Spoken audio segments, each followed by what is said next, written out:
celebrate a huge planet party going on in the sky. This really does start today. It has been in motion for a while, and it's not going to stop anytime soon, y'all. This is going to be kind of a ongoing process. Over, until the winter solstice on Monday, we have quite a lot of movement. We have a lot of movement in general in December. So this was not necessarily planned, but it just worked out that I had time to get into this, and I really wanted to address and do readings about the Saturn-Jupiter shift out of Capricorn and into the sign of Aquarius. For those of you who have not joined my channel before or have not been part of my other readings, I do invite you to reach out there, hit that subscribe button, and join the Dragon family. And also give it that dragon claw up by clicking the like button and let me know you enjoy the content in these videos.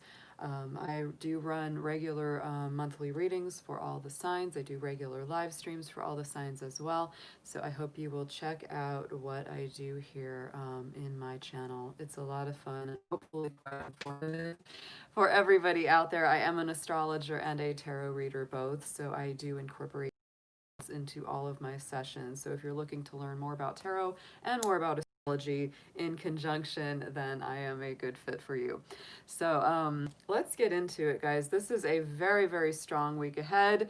I always call this, we have a moderator in my channel named Amber, and she always calls it the planet party. So I like that idea. That we are having a little planet party in the sky. I actually just went outside and looked up in the sky because right now Jupiter and Saturn, of course, astronomically and astrologically, are in a conjunction, and they're getting closer and closer and closer together. But you do need to go out there and look at them in the early evening because they set around 8 to 8:30, and so before you know it, they're not visible because for a lot of folks, like for me, they sink below that tree line and you can't see them. So as soon as it gets properly dark, go outside. And in that kind of, let's see, it's going to be in that sort of northwestern corner. That's where you will see Jupiter and Saturn, and they're getting closer and closer and closer together. And on the evening of the winter solstice, they will be very, very close together. Welcome to everyone in my chat. Good to see y'all. Yeah, Jacqueline, it was very cloudy yesterday. I could not see them, but tonight it cleared up, so I was able to see them. But it is having a huge impact on us. I see Veronica. I see Amy. Dragon Emperor, good to see you. I'm glad you found a new soul tribe here. Yes, we're dragons here. Absolutely, we're breathing fire. So if you're a dragon type person, you're in the right place. I named it that because I am a Chinese year dragon born in the year of the fire dragon element. So yes, I see Moonchild, Susan. Yes, good to see you guys. Fran Porter, good to see you there. Thank you so much for joining the stream. This was not planned. I did not let anyone know in advance, so I'm sorry about that. But sometimes it's just, you go with the flow. You go with the energy, and I almost did it yesterday. I was just feeling it very, very strongly. Like I need to get in here and I need to get into this. It's been a very, very busy month. It really has, no joke. This has been a lot of life-changing stuff for me personally. I'm sure a lot of people are feeling that very momentous energy. Today is a very special day. It's kind of I don't know if you'd call it bittersweet, kind of. It is the day that my dad passed away 3 years ago to the day. It was December 17th, and it was in the evening. It was around 10 p.m. that he actually departed his body to the next level. And I'm telling you, it's interesting for me on a personal level because he passed away right as Saturn was going into Capricorn. And it comes full circle to on the day that Saturn is moving into the next sign. So it feels like this and he was an Aquarius. He was an Aquarius. So this is Saturn moving into Aquarius, his own sign. and it just feels like this very strong, very full circle sort of energy. I feel like a lot of the heavier like sadness and grief and mourning are kind of, you know, going into, you know, a different cycle. I don't feel as sad. I don't feel as like completely breakdown weepy about it. It feels better like that way. Hey Ethereal, good to see you, honey. Um so yeah, so that is, you know, oh, thank you, Dragon Emperor. My dad was an incredible spirit. He was such an Aquarius. He was the snake. He was the Chinese year of the snake, so I always call him the snake. And so yeah, this was his day, December 17th. And to me, it really completes, for me and my mom and family, this is been a very difficult cycle, very difficult process, because he was very loved and he was a very awesome guy. Like, I'm always just so grateful that he was my dad. I mean, it's just like, I'm so lucky that I had someone like him in my life. And it's just, and he's still there. Like last night, I was really thinking about him a lot. And all of a sudden, you know, like this happens. This happens when I'm like, I'll just start talking to him. I'll be like, Dad, you know, what's up? And how are you doing? I hope you're good. And I tell him how I'm doing. And then all of a sudden, you know, I'll get this feeling. It's like a warmth. And like in my, I don't know, it's like, it's not an audible voice, but it's like I can hear his voice. And he just was like, oh, I just want to give you a big old hug. I heard that very clearly. And then I just feel this warm hug, like this energy around me, and he's just there. Oh, that's a wild, Dragon Emperor, because I used to call my dad the snake, like just because that was his Chinese zodiac sign. I'd be like, hey snake, where are you? So last night I definitely got a dad hug from the spirit world. It's wild. There, you know, when I talk about, you know, calling in our ancestors and our you know, passed on loved ones and stuff like that, it's not just, you know, saying it to be whatever, sound spiritual. It's for real, guys. If you talk to your loved ones, your passed on ancestors, whether you've met them in the 3D or not, you are totally gonna get energy back from them. They are connected to you, and I tell you, it's amazing. It's an amazing feeling, y'all. Hey, Fry King. So good to see you. Great that you made it early. I'm so glad. Hey, David. Good to have you here, my friend, my Capricorn brother. Yep. We're having a definite planet party tonight. This is an amazing weekend. I'm going to be live streaming a lot. I'm doing tonight, I'm doing tomorrow with the my love readings for my Fire Dragon Friday folks, and I'll be back again on Sunday. We'll be doing spirit animals, and then on Monday is our winter solstice. So we will be doing the big winter solstice party and readings for all the signs. So I will be doing a lot of live streaming. I'm hoping, fingers crossed, guys. I don't know how it's gonna go. I haven't performed in a while, so I'm a little rusty, but I am hoping to do at least a small Celtic Christmas concert. I am a musician. I play the harp, guitar, piano, I sing. So I would really, I hope that I'm going to be able to make it work and get the sound to sound nice and all of that, because sometime this week, and maybe next, if it goes really well, I'll do it again. And just have like a little Celtic Christmas concert of pretty winter music. Even if you hate Christmas music, you'll probably dig it. It won't be annoying. I'm not singing Jingle Bells. So those are my plans for this upcoming week. We'll be doing a lot of live streaming and a lot of get-togethers because I'm not traveling for the holidays. I am right on here. I'm hanging out in the Dragon Cave with y'all. So if it all goes according to plan, I'll be on here a lot. I'll be on here a lot. You'll get sick of me.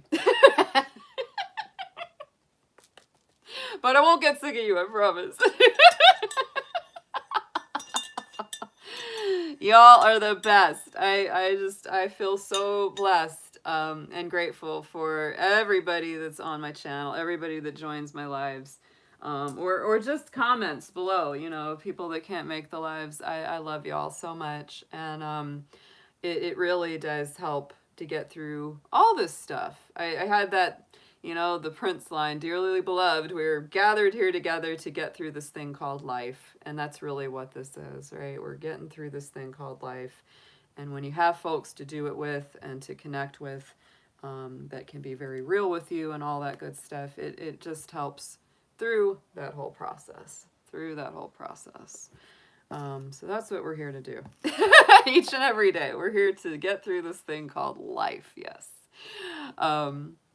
So also wanted to share this very funny picture of the past. There's me. That's me as a little dragon right there. And there's my dad. He is so funny. Look, he loved holidays. I'm going to tell you that. He loved Halloween. He loved Christmas. He had this very goofy Santa outfit with this, this really funny hat that he would always wear for Christmas. And so this is just one of like, oh man, I see that and I just, it's so funny because I'm like little bitty Capricorn there, and this Mr. Aquarius, he's all goofy and joking and having good, and I'm like, I'm not so sure. I'm like, I've got to be careful about this. Like, So yes, definitely, yeah, this is a big day. It's a big day when my dad took off to the big unknown, right? I mean, it's sort of known but kind of unknown. It's both. Hey there, Jenny. Good to see you in the chat. I also saw Francisco. Good to see you. Welcome, welcome, welcome. So first we're going to get into the astrology. We've got a lot going on this next 4 or 5 days. It is, oh, thanks, Moonchild. Yeah, I love the old pictures of me and my dad. They're really funny. They're really funny. Like, you can just feel his energy. He had a big spirit. I'll never forget when he was, you know, in the process of passing away, and like the hospice workers, they're like, his spirit is huge. I was like, you telling me? Oh yeah, he was telling me on all kinds of stuff. Like, he was just, oh, I remember the thing, like I said to him before he passed, I said, Dad, just remember all the great times we've had, all the fun we've had. And he said, don't worry. He said, there's gonna be more. There's gonna be more. So I do feel very much that he wasn't joking about that. It's like there's still going to be more good times. Just because somebody's body goes away doesn't mean the spirit goes away, and it's incredible. So much love to anybody who's missing somebody at this time of year. It's not easy. It was one of the hardest days, weeks of my life 3 years ago. Yep. And it's pretty amazing where I am now with it 3 years later than I was 3 years ago. It's an amazing feeling. And so that to me is just my personal experience of Saturn and Capricorn, right? So let's talk about this, guys. Let us talk about this astrology, because it is something else. Oh, that's so funny, Moonchild. Your grandma got more powerful. Let me tell you, that is so profound what she just said there. They do get more powerful. Yeah. And that's something that I became very aware of after my dad passed. It was like, oh, now he's limitless. Now he's limitless, because now he doesn't have the body, right, holding him back. You know, it's like our bodies hold us back. It holds our spirits back. And once the body's gone, it's like, boom, like we're out there. We can go wherever we want. We know what our loved ones are going through. We're tapped into the mass consciousness. Yeah. Hey, Shanta. Love you, sweetheart. Yes, Shanta, the moon goddess, is in the house. Woo! Careful that Hot Pocket doesn't destroy your mouth, David. Just be careful.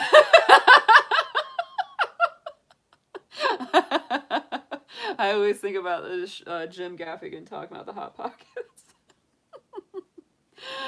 All right, let's dig in. Let's dig into this astrology, y'all. This is such a momentous thing. The coolest part is that, yes, you can actually see Saturn and Jupiter up in the sky in their conjunction. That is the coolest part. So here is, I ran this astrology chart for the winter solstice dates. So this is actually where everything will be on Monday. I definitely will be doing a live stream for the winter solstice. I always do for all the Celtic seasonal observances. And so Monday night, yes, I will be doing a winter solstice live stream proper and get the energies of the solstice coming in for our winter season.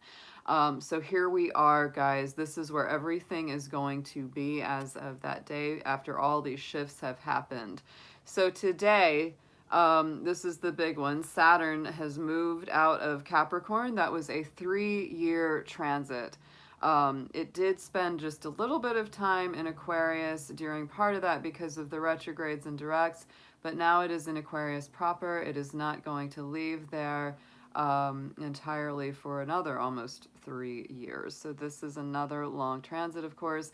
All of our planets have different transit timelines, right? And that's something that is important, of course, in astrology to understand, is that Saturn takes almost 30 years to go one full cycle through all the signs. So the next time that Saturn is in Capricorn again will not be for almost another 30 years. That's why it is momentous, because, you know, that's a long chunk of time.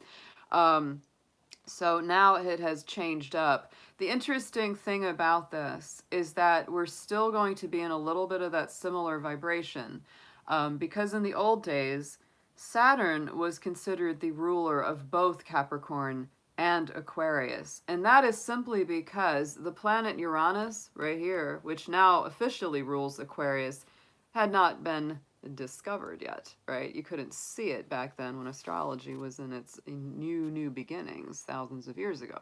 So this is why Saturn, even though it's leaving Capricorn, it's still very much in its own energy. It's just a different vibration. To me, it's just going to the next level. Capricorn energy is very austere. I'm a Capricorn. I have 4 planets in Capricorn, so I know all about how Saturn works. It can be very authoritarian.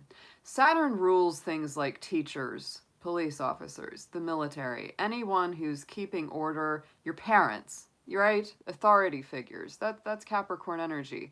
Capricorn also rules big institutions and financial organizations, governments, banks, financial institutions, agencies, things like that.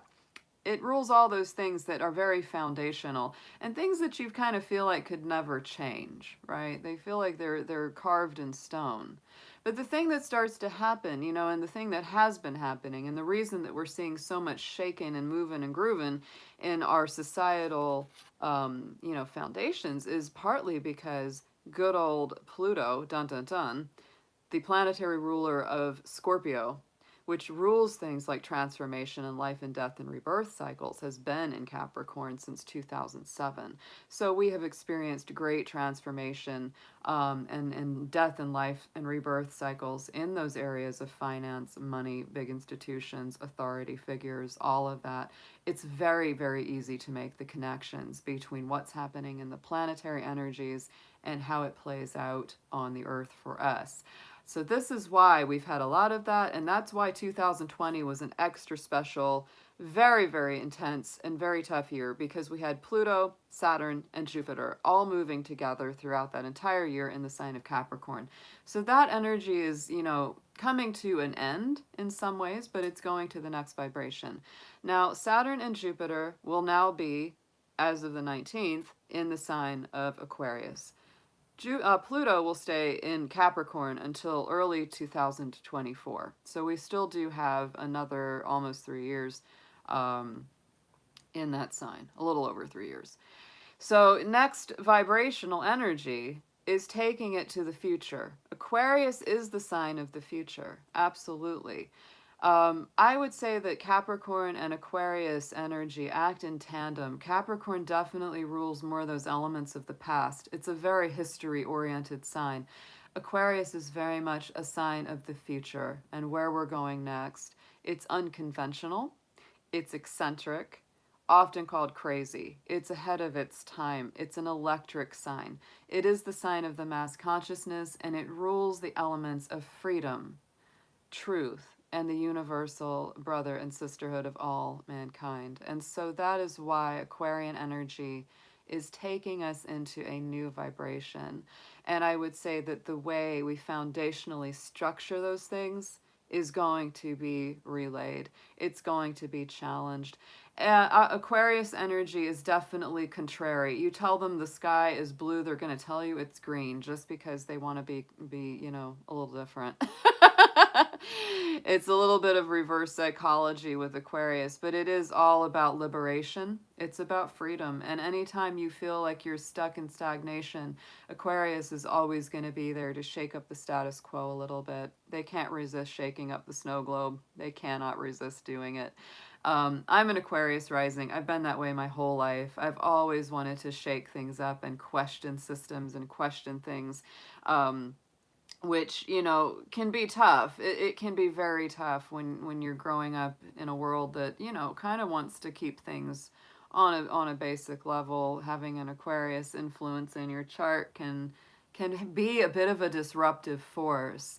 But really what it's trying to do is free people, liberate them from their own rigid thoughts and ideologies, and really take things to the next place. Because the next thing I would say about Aquarius energy, I've got my my little dark moon oracle card, my little Aquarius card here, right here, you know, and in that corner we do see Saturn up there because of that co-rulership. But Aquarius is all about I know. It's about the intellect. It's about freeing the mind, which makes me think of the Matrix, you know, free your mind. But that to me could honestly be a motto of Aquarius, is to free your mind. It's a sign of humanitarian energy. Aquarius in you know, its symbology is the water bearer. Water in astrology is really the symbol and the element of emotions and spirituality and compassion, right? It's empathy, it's intuitiveness, perception. That's why all of our water signs, you know, have that in their personality. So Aquarius energy, it's the water bearer. It doesn't put its hands in the emotion. It doesn't put itself into the water of emotion. And this is why Aquarians are often considered to be emotionally detached. Yet, at the same time, they are very compassionate in a lot of ways. They are very giving. They are very generous.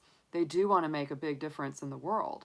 And so that's why they're pouring the emotion out. They don't always really allow the emotion and the messy feelings to touch them personally, but they want to give the care, the aid, the compassion to others. They do. And I'll tell you, my dad being an Aquarius, he had 3 planets in Aquarius, and he was one of the most generous people I've ever met in my entire life. He never thought of himself first. It was actually a little bit like, whoa.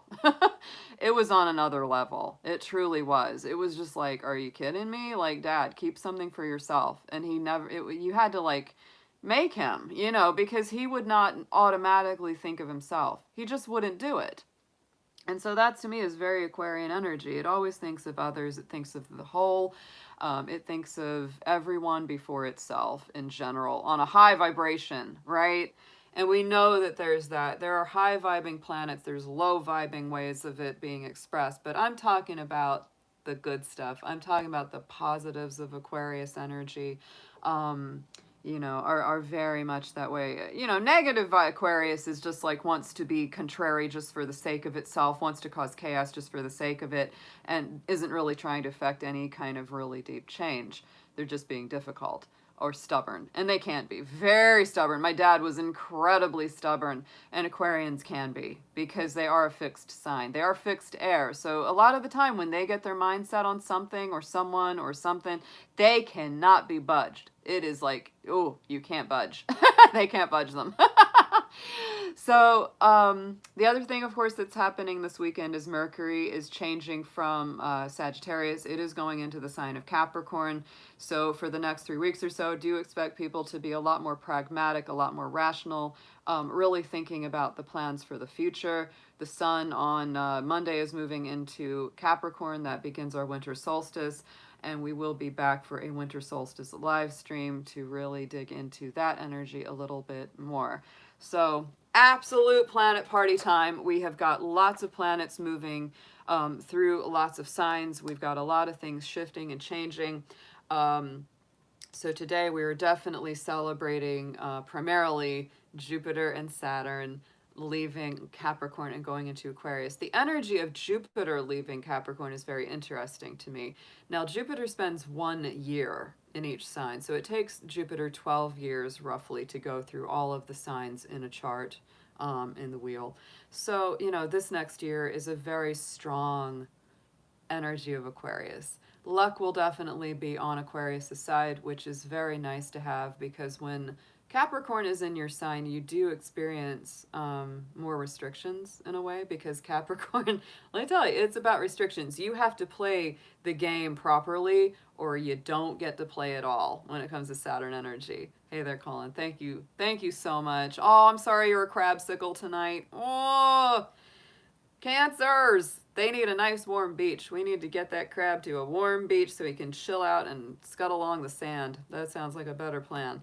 So Jupiter having that effect does help, because Saturn is a limiting, inhibiting factor.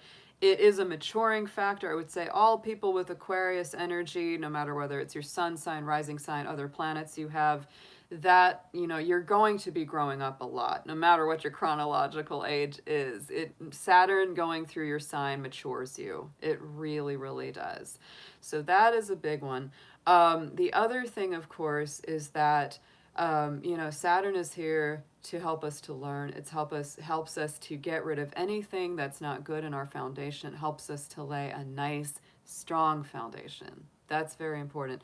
So I would say one of the nicest things, and I'll have more things to say about this as you know, as the days and months go by, but one of the nicest things that hits me is that having Saturn in Aquarius really does ensure that the foundations that you create, the structures that you create, will be a lot more true and authentic to yourself, because Aquarius is all about authenticity. It's all about embracing what makes the individual unique, your unique gifts and talents.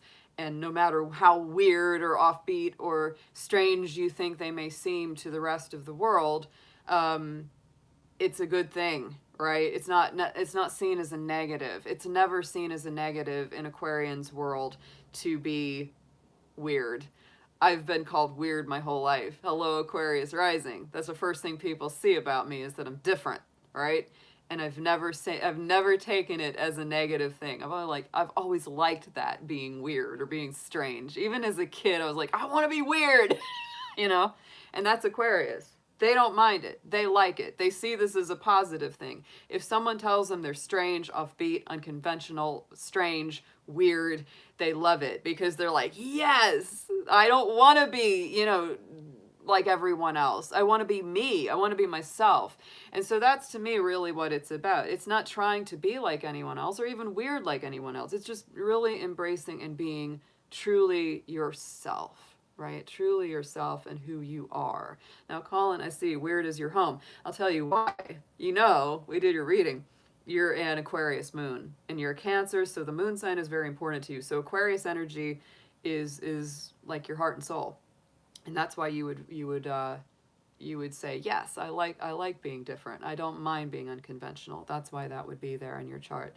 So, you know, any of that, you know, is really all about that. I love that energy. So that's the thing I would say is going to be one of the most positive things. And I would say one of the biggest points of advice that I would give about navigating Saturn in Aquarius is that if you're setting a foundation, if you're making big decisions in life, if you're doing something that's really going to impact you over time, make sure it's true to yourself. Don't do anything that doesn't resonate heart and soul with you, or mine too, because Aquarius is a definite intellectual sign.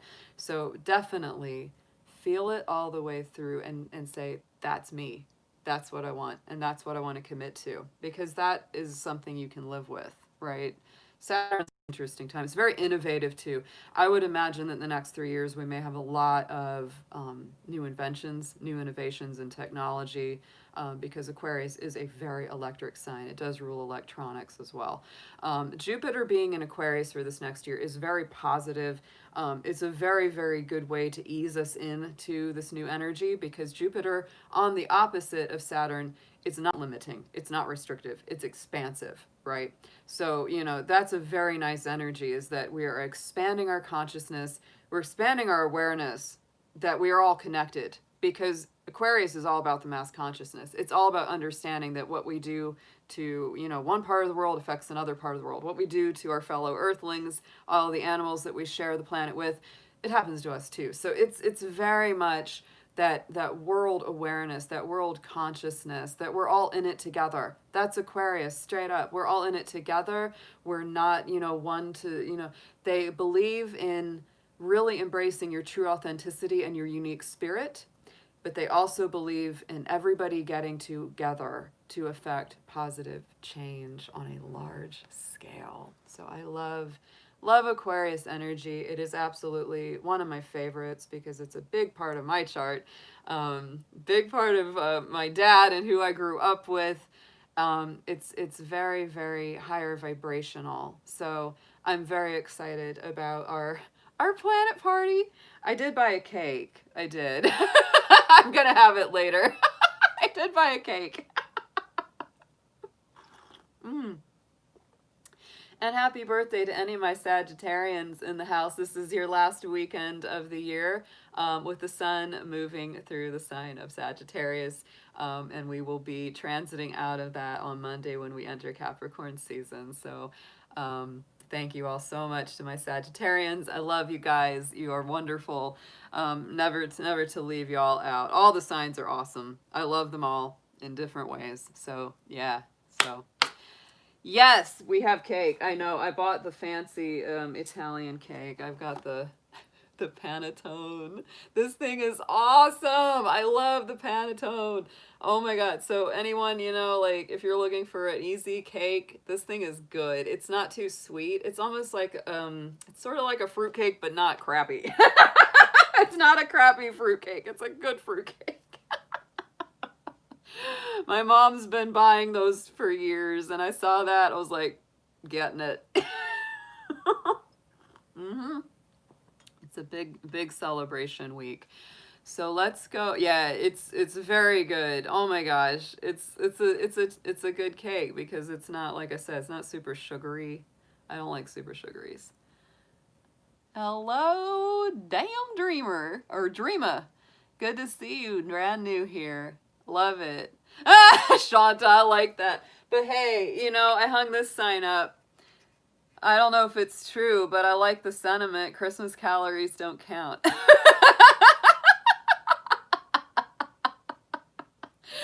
So, you know, just remember.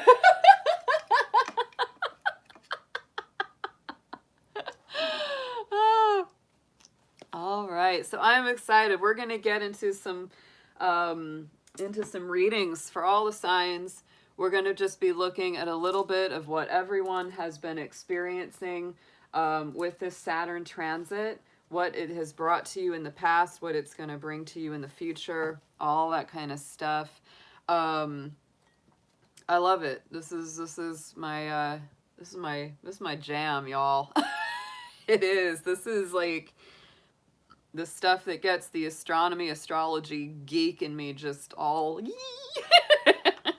It is. It so is. And I've got very excited. I'm actually introducing a couple of brand new decks that I have. I've just gotten one of them. I am going to work with a little bit of starseed energy. Whether you identify as a starseed or not, these are going to be helpful. But here I've got the Starseed Oracle. I've not used this one yet, so this is one I've had it for a while, and I've just been waiting for like the right time to use it, and tonight felt like the right time. It really did. I felt like Jupiter Saturn energy, we're bringing through some starseed stuff. That's just how it very, very much felt. Heavy Moonchild, yeah, this one feels super good to me. So I'm going to move Mr. Dragon over to the side because he gets really involved when I'm doing my read. I feel like I should sit him here, like he's sitting here listening to me. Yeah. Oh, and then the other deck that I am, I got this one a while ago too, and I've just been waiting for the right time to use it. This is, oh, stunning. This card deck is called the Tarot of the Divine, and the gal that created this is Japanese, and of course this art on the front is very Japanese style artwork. But the coolest thing about this deck is that every one of the cards, every one of them is, you know, is from some either folklore, fairy tale, you know, indigenous legend or story, and it's just, oh, it's incredible. It going through this deck makes you feel like you're traveling the world because it's like stuff from everywhere, from every tradition. It is one of the coolest tarot decks I've ever come across, and I come across a lot. So this one I'm very, very, very excited to use tonight. Yes. So yeah, I've already gone through those. Let's get some vibrations on this. Let's get some, and I'm going to be using my little Starseed Oracle for my affirmations, my little mini cards here for these. So that's what we're using tonight, y'all. Always like to tap you into these card decks because I get very excited about the card decks, and I know some of y'all do too, and some of y'all want to go out and buy them. So let's burn some sweetgrass here. Let's get some smudging on this. This is a beautiful day. It's a Thursday as well, and it's a Jupiter ruled day, so definitely it is a Sagittarian day. It's a day of expansion, prosperity, good luck. And so as we shift from Saturn, from Capricorn to Aquarius, I am just blessing you all. I'm asking for prosperity, for blessings, for clearing, for good new energy to be coming in for you all. Oh, Lori, I'm so sorry to hear that. I know this today is the 3rd year anniversary of my dad passing. And I know exactly what that energy feels like when you're right in it. Hey, Krista, good to see you. Yes. So I'm absolutely putting out intentions for your healing and ongoing healing because it is a process. It is not something that just goes away overnight, and it is something we always work through. Just remember, you do have a very powerful guardian now. You have a very powerful guardian on the other side. You have somebody that you can constantly reach out to. Never stop talking to them. They will not ever not listen to you. They will always listen to you. They will always be there. And that is one of the most powerful things I've learned. My dad is probably one of the hardest, it's the hardest transition I've ever been through. Absolutely, hands down, because we don't have a big family, and I was super close with him. We were like, you know, I mean, I believe that soulmate, you know, people always think of soulmates as being romantic. I believe soulmates can be anyone. And I feel like my dad was, he was a kindred spirit through and through. We got each other on a level that the rest of the family just, we had like an unspoken language. Even my sister and my mom would say that. They're like, Ariel and her and dad, like they are just like in tandem. And so it was it was huge. I don't know that I'll ever go through a more difficult transition or loss. And it's one of those things that, you know, when people would tell me that, you know, I'm sorry for your loss, or I'm sorry you lost him, or sorry. And it was like, after a while, I was like, you know, he's not lost. I know where he went. He's still there. We didn't lose him. He just lost the body. The body wore out. His spirit didn't wear out. His spirit was still good to go till the very end. He even said it. He's like, Ariel, he's like, I don't really want to leave yet, but my body just, it ain't cooperating anymore. It's not working, right? It was cancer that he died of. It was liver and colon, and it was a 5-year process.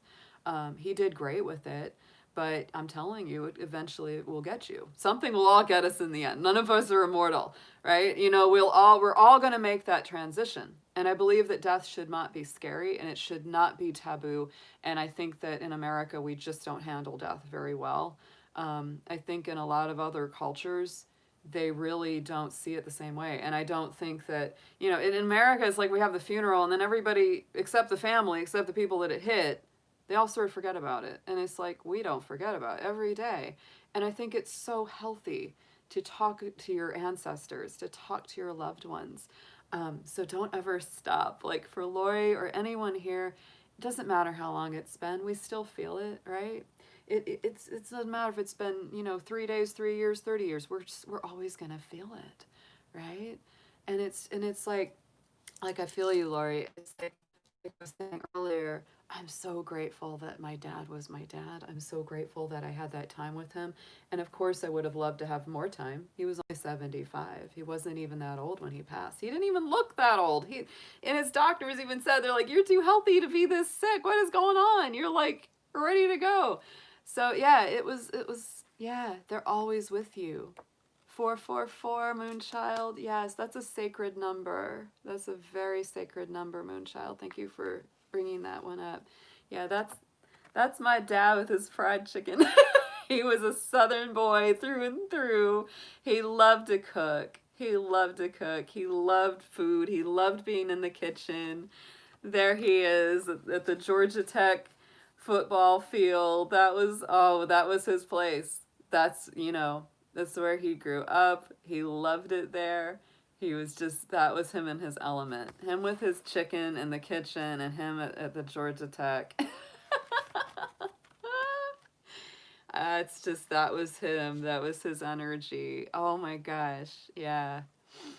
I love that I can talk to y'all about this and share this with you. And I definitely love to see your comments in the chat and that you're able to share it with me and other people that you meet in the chat, because we're all very tuned in to this vibration. And I just feel like we should be so much more comfortable with speaking to our passed on loved ones. I'll probably do a special live stream soon about that, because that's something that I've also felt very strongly, is it's time to do some messages from the spirit world readings soon, because I know like this can be such a tough time for a lot of folks, because it gets into that holiday time and it's also, you know, winter, and it feels more sad, feels more, you know, a little more introverted. It's just the energy of it.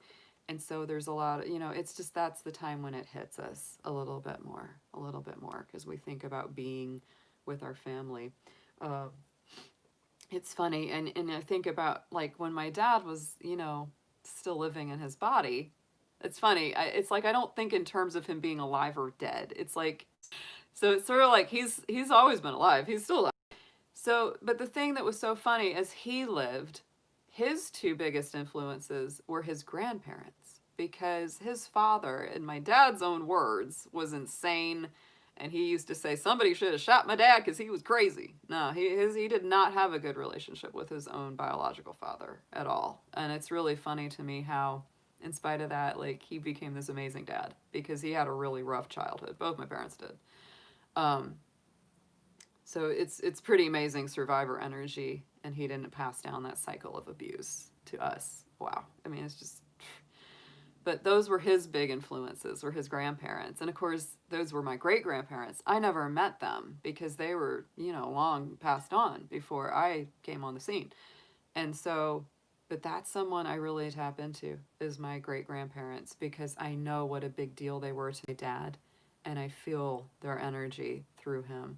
And he always talked about them. He had a picture of them next to his, you know, in his room, his whole earthly life. So they were a very big deal to him, the grandparents, you know. And so we all have those people that once they go on, like we still feel their energy and we still feel their strength. Yeah. Oh, wow. Yeah.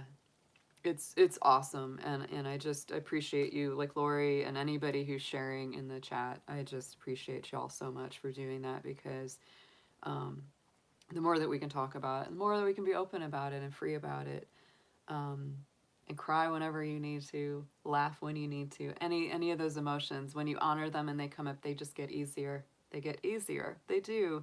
I feel like that's probably why I'm kind of in a place where I just, I'm not quite as heavy with it now, because boy, I did my crying. I did my crying every time it would come up. I never held back. I was just like, ah!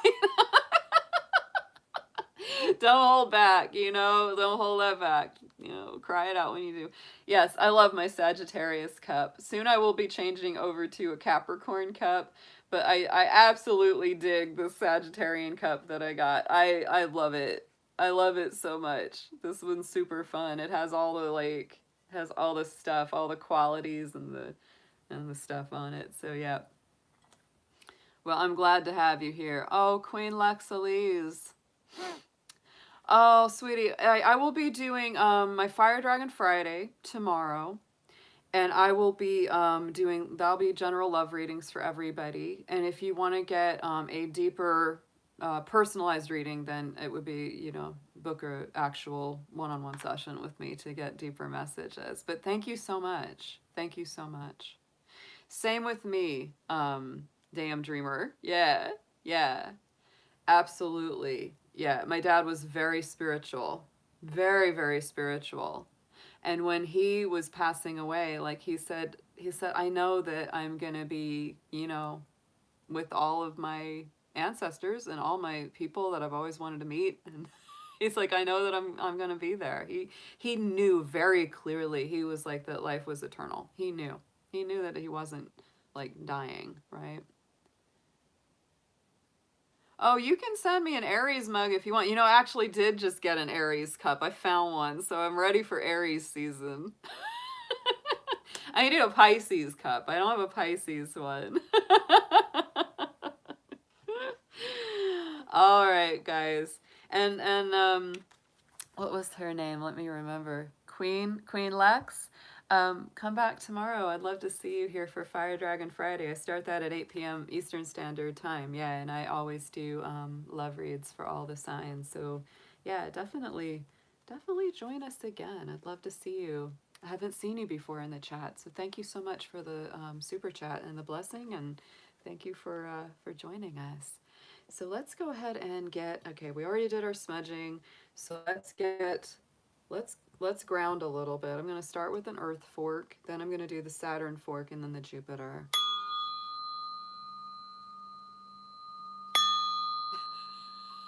Moonchild, you're too much.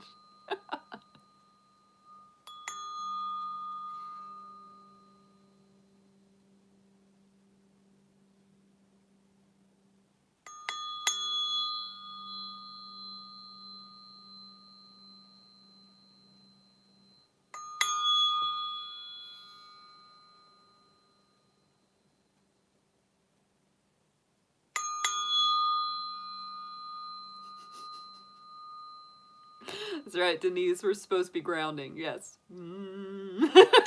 That's right. That's the Earth fork. I love this one. This one's just wonderful.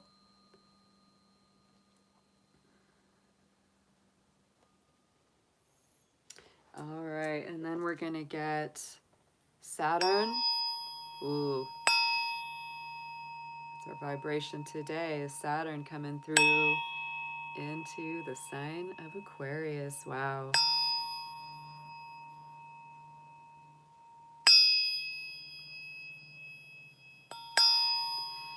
It's a big energy for Capricorn too, because that's our ruling planet. So I feel Capricorn is really going to the next level here, guys. It's a big deal for the goats. Yeah.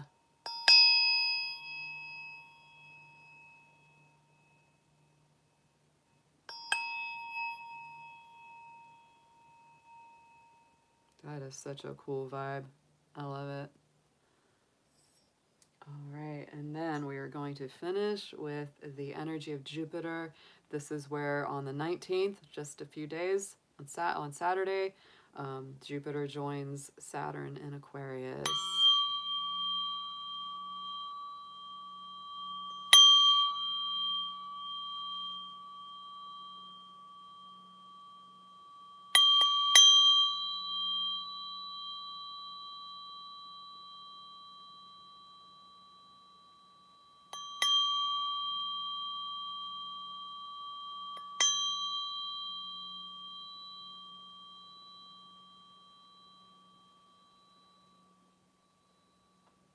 All right, guys.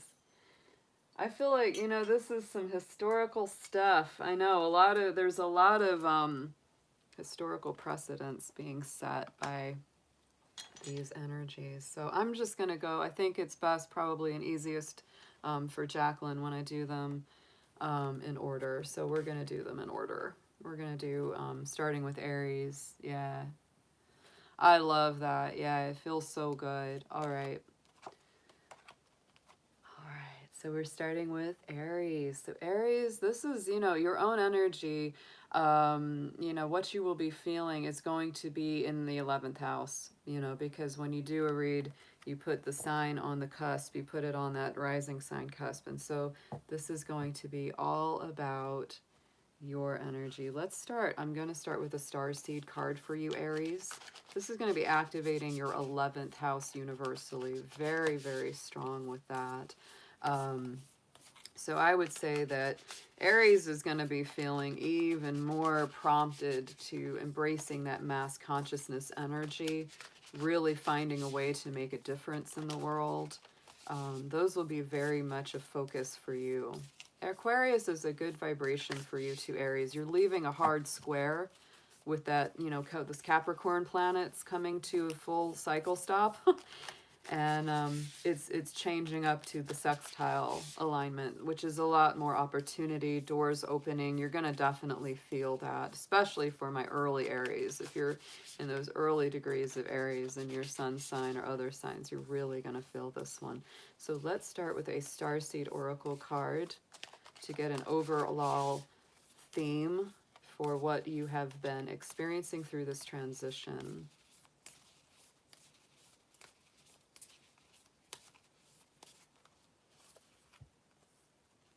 Activated Earth. Look at that. Yes, because you have completed the cycle through these Earth, this Earth energy. So power places, ley lines, trust where you are led. Oh my goodness, Aries. So this is about grounding for sure. Like this is getting grounded. It's getting centered, right? It's really finding those power points wherever they are on the planet for you. So this could be a year of a lot of movement. Trust where you're led, trust where you're going, trust where the, you know, the earth energies are taking you. If you have a feeling about going somewhere, moving somewhere, that's like, don't ignore that. Don't ignore that, Aries. So now I'm going to pull 3 tarot cards from this beautiful, beautiful Tarot of the Divine. I'm going to be basically doing kind of a past, present, future layout on this, you know, to get that feeling of, you know, what you've accomplished, what you've passed through, you know, what you've taken from it, what you've learned, and what's coming next as we move into this Aquarian energy.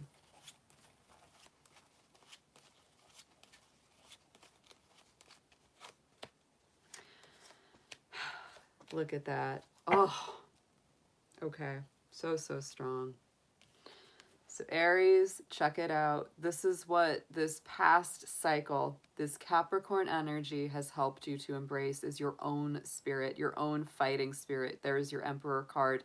So to me, this is all about you seriously going to the next level, really stepping into your own energy and your personal dynamics, becoming stronger, becoming more resilient, choosing your battles wisely, Aries. That's a big deal for you. Right in the center, here it is. This is what you've really taken away from this. This was the big lessons that came through, right? This is the big lessons that came through this Capricorn cycle of the last 3 years, is the Hanged Man. It's the Hanged Man. So absolutely, Aries, you have been pulled back and forth in 2 different directions. It has felt like a very long cycle that has been so difficult. Such a process. It's like one thing being let go of, other things, you know, being embraced, spiritual truth awakening. The Hanged Man to me is all about letting go of the ego. It's a Neptune ruled card, just like the Emperor is your card because that's our Aries energy. So you're definitely very strongly represented through this cycle. But to me, you know, Aries, this is about embracing healthy self-love, healthy self-worth, letting go of the negative sides of the ego, and being truly confident. And look what you're stepping into. Here's your next cycle, the Empress. Look at this. This is beautiful, Aries. So check it out. Emperor and Empress, the divine masculine, the divine feminine, both coming through Venus energy. So to me, this is like you've really come into your own understanding that divine masculine side of yourself, because Aries, you are that divine masculine energy. Stepping into the future, going into this new energy of Aquarius, you're stepping into this Empress energy. So it is all about, you know, that Venus side of yourself. There's Mars, there's Venus, and there's the balance in between that you're bridging.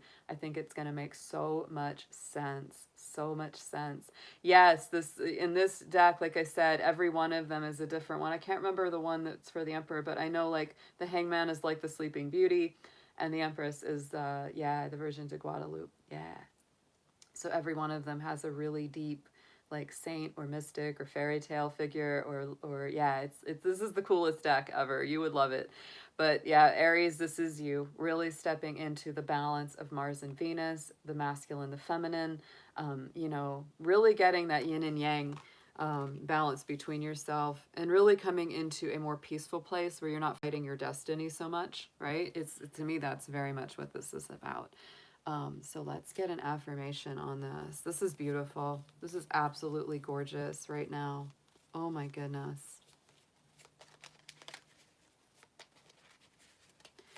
And I do feel this. This is a very, very strong shift for all my cardinal signs, for Aries, for Cancer, for Libra, for Capricorn. This is very, very strong.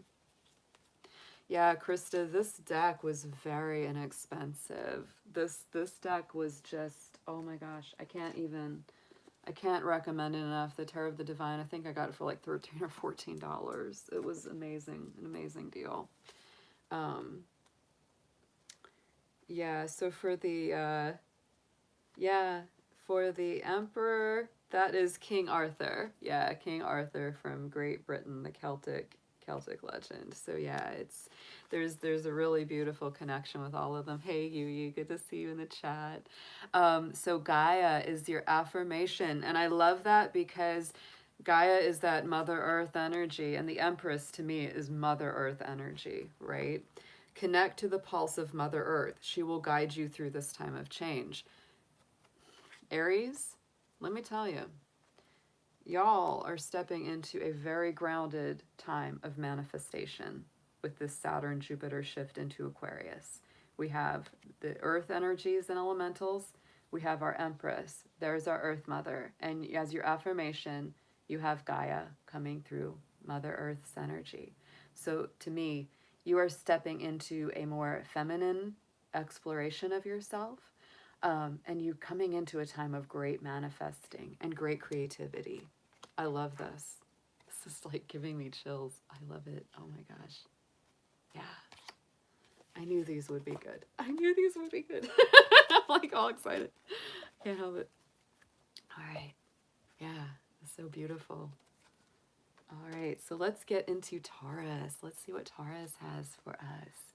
Taurus, this is definitely a change up because these planets, Jupiter and Aquarius, Jupiter and Saturn, they have been in Capricorn and in a fellow Earth sign. And so I think Taurus and Scorpio are definitely going to be getting more challenged because this is a square energy that these are stepping into. The earlier you're born in the sign of Taurus, the more you're going to feel it. I'm not going to say it's a bad thing, right? It's not a bad thing when we have squares happen, but it will feel like more pressure. You might feel more restless. That's something that always I notice with a Jupiter square, especially. You may be more restless, Taurus. You may feel that pressure to really get something solid, to manifest something very strongly, to make some kind of big move that really comes in and makes a big, big difference to your life. So it's a powerful prompting from Spirit. It really is. If you've needed a push, if you've needed a little spark, if you've needed a little oomph, you know, you're going to be getting it. You're going to be getting it. Yeah. So let's see what we have got first. Coming from the Starseed Oracle, let's get an overlying theme and message for this Saturn-Jupiter transit for you, Taurus.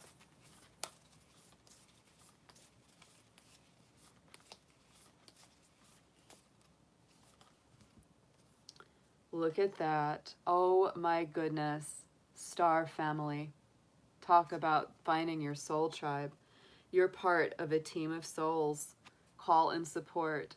So Taurus, this is really connecting you not just with people on the other side, but this is connecting you with your star ancestors, your star seed family, your, spiritual family here on earth in this current life plane. Aquarius energy giving you those promptings. That's all about calling in your community. So Taurus, don't be going it alone. You don't have to go it alone. This is time to really call in your spiritual support, your spiritual team. This is beautiful energy. They're there. Like Taurus, if you haven't found it or you feel like I'm still looking for my soul tribe, I'm still looking for my spiritual family, woo!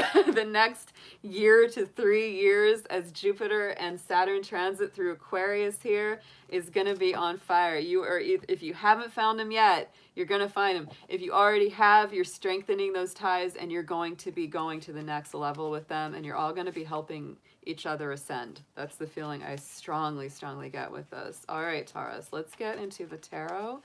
I'm going to pull 3 to represent the past, present, future of these transits, what you've accomplished, what you've come through, where you've come from with it, what you started with. And then, of course, the middle, what's the process? Like, what have you gained? What have you lost? What have you let go of? And then what's coming next as we move into this next transition of planetary energy.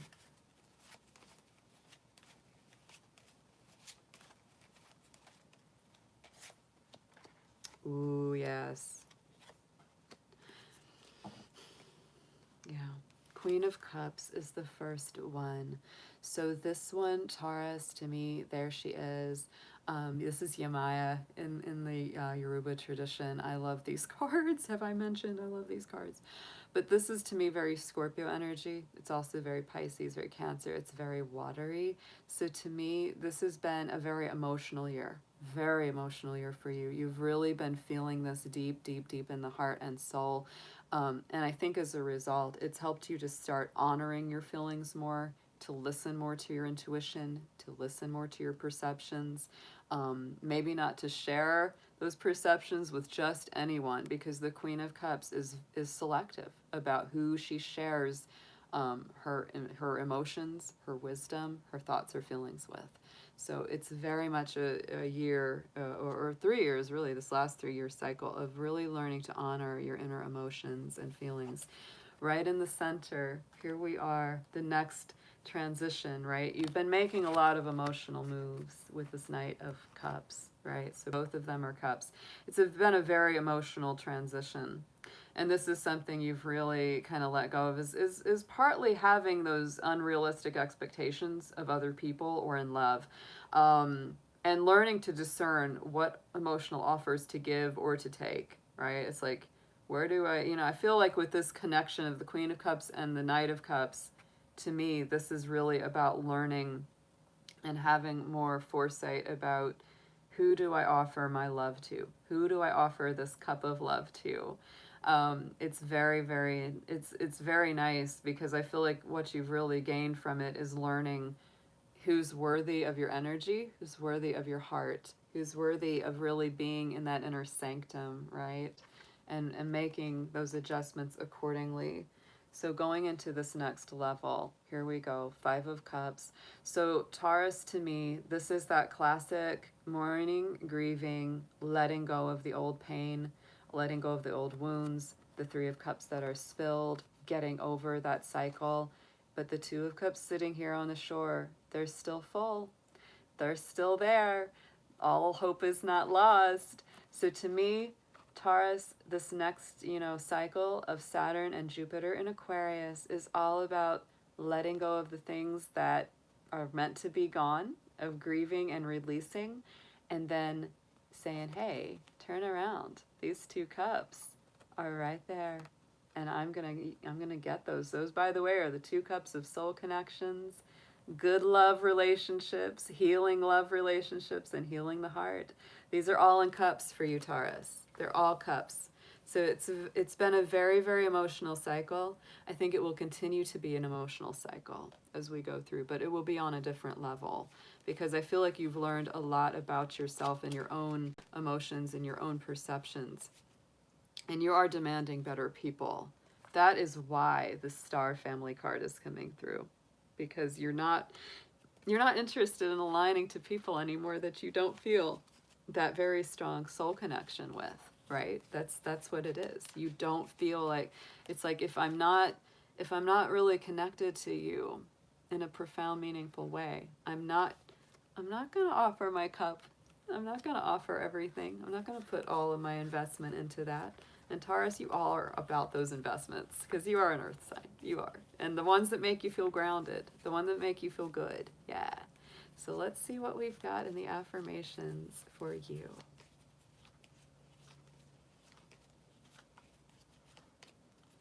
Fruition. Yes. Yes. Rest assured, your dreams and visions will come to fruition. Yeah. So to me, Taurus, if you still feel like you haven't quite gotten there, if you still feel like you're in the process of manifesting things, making things, be tangible, don't worry, they are on the way. They are on the way. And this cycle is really bringing some things all the way back around to the next cycle. Some things are being closed out and some things are being opened up. That's always the way that energy is. Saturn energy is the same as that world card in the tarot, and that world card is about the old cycles being completed and the new doors being opened. So beautiful energy for you. It's time for you to get working with that soul family, with that star family, Taurus. Yes, it is. All right.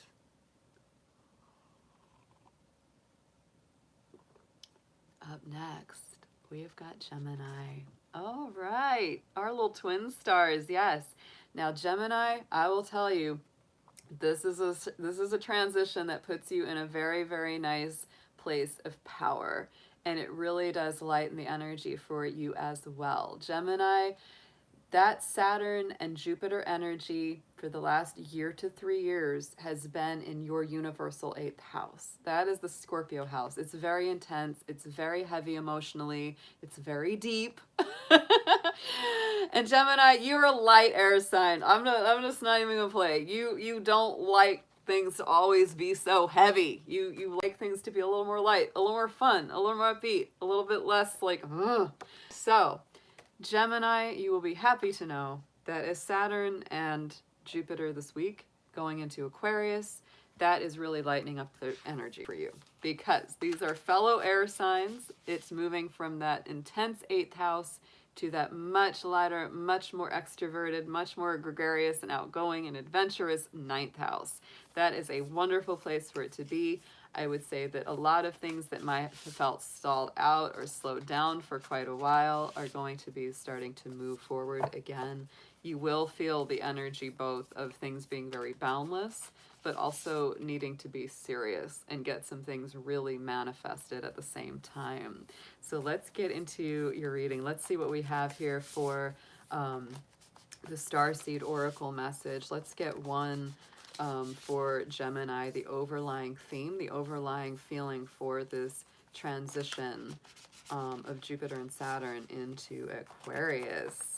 I think it's very positive for you, Gemini.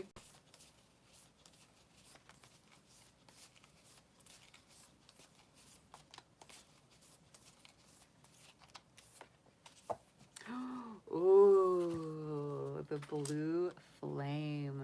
Gemini, look at that. Ooh, so beautiful. Spontaneous awakening, activation and integration time. Like I said, there are things that are being awakened in you. Oh my goodness, it's time to activate those plans and dreams, things that you felt like you'd been held back from. There are a lot of awakenings here, because I feel that you are stepping into a place where, you have those moments of clarity, those moments of epiphany, like, oh, that's why I went through all that stuff, or oh, that's why it was so heavy for so long. I get it now. I get it now, right? It's lighting things up, the light and the darkness, Absolutely beautiful. So let's get into some tarot for you, Gemini. Let's get 3 on this. We're going to do a past, present, future layout. You know, what you've experienced through this transit, what it has, you know, brought full circle, what's it revealed to you, and where we're going next.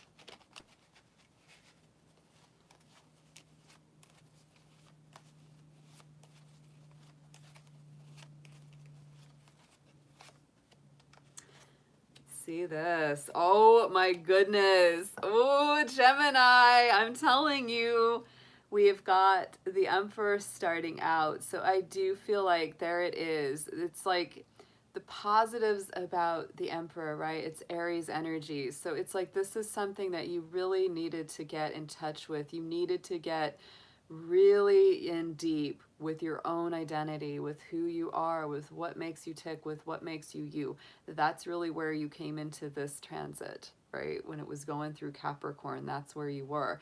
And so it might have been a bit of a battle. It might have been an uphill climb, might have been very difficult, very challenging, a lot of battles to fight and overcome, but that's what it took. And so really, here's what it was bringing you. Oh my goodness. Greater balance, greater clarity, justice, order being restored, fairness being restored, and it was not an easy climb, right? And I would say it's an interesting energy here because our Emperor is Aries, it's very Mars, and the Justice is Libra. It's very Venus energy. So there it is. Again, we're having that divine masculine, divine feminine energy, right? The two, the balance, right? Mars and Venus. So this could also be very much for some of my Geminis about really learning about relationships as well. To me, this is like learning about yourself and your true identity, and then also dealing with this energy of other people and, you know, balancing things between you and others. Our outcome card and where you're heading next. Look at it. 2 of Cups. We have the healing. We have the emotional connections. We have soul contracts being fulfilled.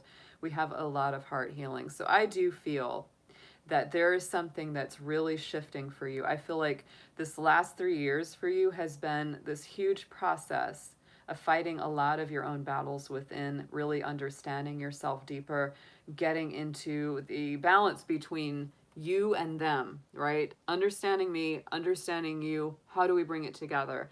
And then here, this next 3-year cycle, as Saturn moves through Aquarius. Heck, that is great. That is so great.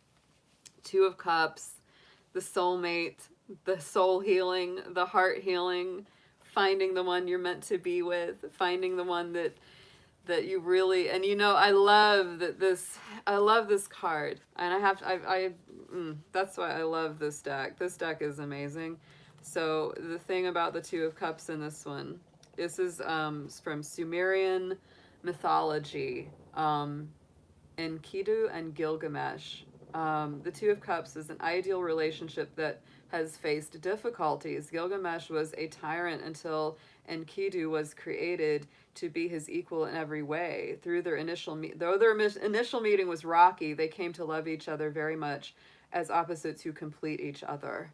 So there you go. It's like that symbology again. It's like we've been through a lot, but now we see the qualities of each other, right? And I think that's not only for yourself, Gemini, that's definitely something within yourself, but it's also for other people, you know, and your relationships with them. So let's get into an affirmation here. Let's get into an affirmation for you.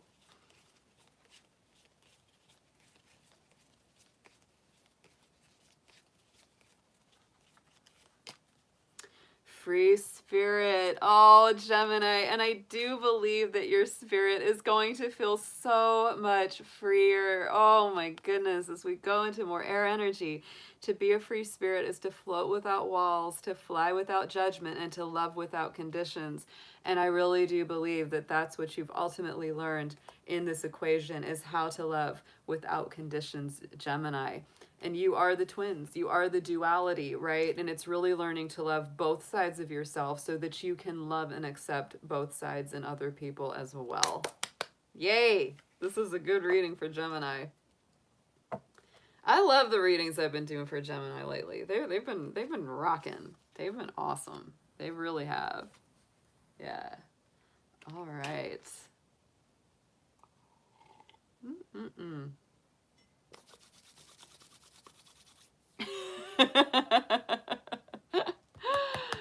Oh, I saw something from Shanta. Good to see you, Silver Star. Love having you in the chat, sweetheart. So good to see you. All right, let's see who we have is Cancer. Cancer is next. Oh yes, we have a couple Cancer moons in this chat. That's good to see. Yeah. So I hope all my Cancers are doing good. Hope you're staying warm. And it's very cold tonight. It's very cold here tonight. Shanta is a Cancer. Yes. Colin is a Cancer. I don't know where Bear is. He's a Cancer too. We got a lot of awesome moon magical people. I love it. I love Cancer energy. All right, so let's get into this Cancer. This is a big shift for you, Cancer, and I love this. Okay, let's talk about the astrology for a second with you guys, because you've had such a tough time. Oh my goodness. All my cardinal signs, of which you are one, have really been through it with the Capricorn energy, right? Because all of that Capricorn stuff has been in your universal relationship house. Let me tell you, that is not easy stuff. That's very, very challenging times. You will still have Pluto moving through Capricorn there for a couple more years. You know, and we are going to be stepping into Capricorn season soon. But getting Saturn out of your relationship house on the universal level, Cancer, is really nice. Because when you have Saturn there, it challenges your relationships so much. Oh, so much. So I would say that that's probably one of the best things that's going to be shifting up for you. I would also say, you know, that now as Saturn and Jupiter move into Aquarius, that's going to push it into your 8th house. That is a very deep house. It's a very soul-searching house, but it is also in a water element house, so that is not a bad place for you. It's a little bit more comfy there. And you're going to have a lot of amazing awarenesses, revelations, a lot of breakthroughs, a lot of clarity in those deep, deep emotional areas. That's, to me, the combination of Scorpio and Aquarius energy, right? It's big revelations, but it's on a deep level. It's like, wow, it's like it's a chance to really get free of a lot of old heavy baggage that's been carried around emotionally, not just on a mental, like, things that you know, but also the subconscious. It's really cool. So let's get into your cards, Cancer. Let's see what we have first in the Starseed Oracle. Let's get one card for Cancer for their overall theme, overall energy. What has this cycle meant? This Saturn, Jupiter, Capricorn cycle that I know has been very challenging for you guys.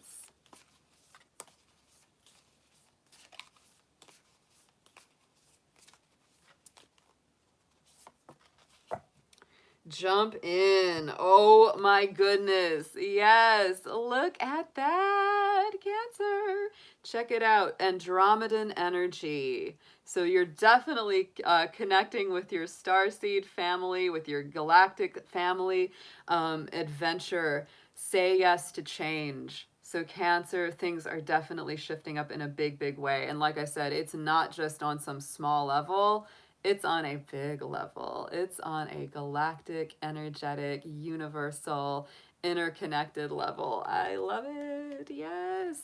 And it's also saying, you know, Cancer, don't be afraid to change. Don't be afraid to, you know, try new things. Don't be afraid to embrace a new energy. I know that Cancers are very traditional. They tend to be like us, Capricorns. They like to do the same things again and again. But if you feel like you've gotten stuck in a rut that's not really bringing you to where you want to be, this is saying it's time to jump in. It's time to embrace this new energy. It's a big shift. It's a big shift for you, Cancer. So let's get your tarot. Let's see what we have in this beautiful, beautiful Tarot of the Divine deck for you. Past, present, future. What you've been learning, what you've been bringing through, and where you're headed next.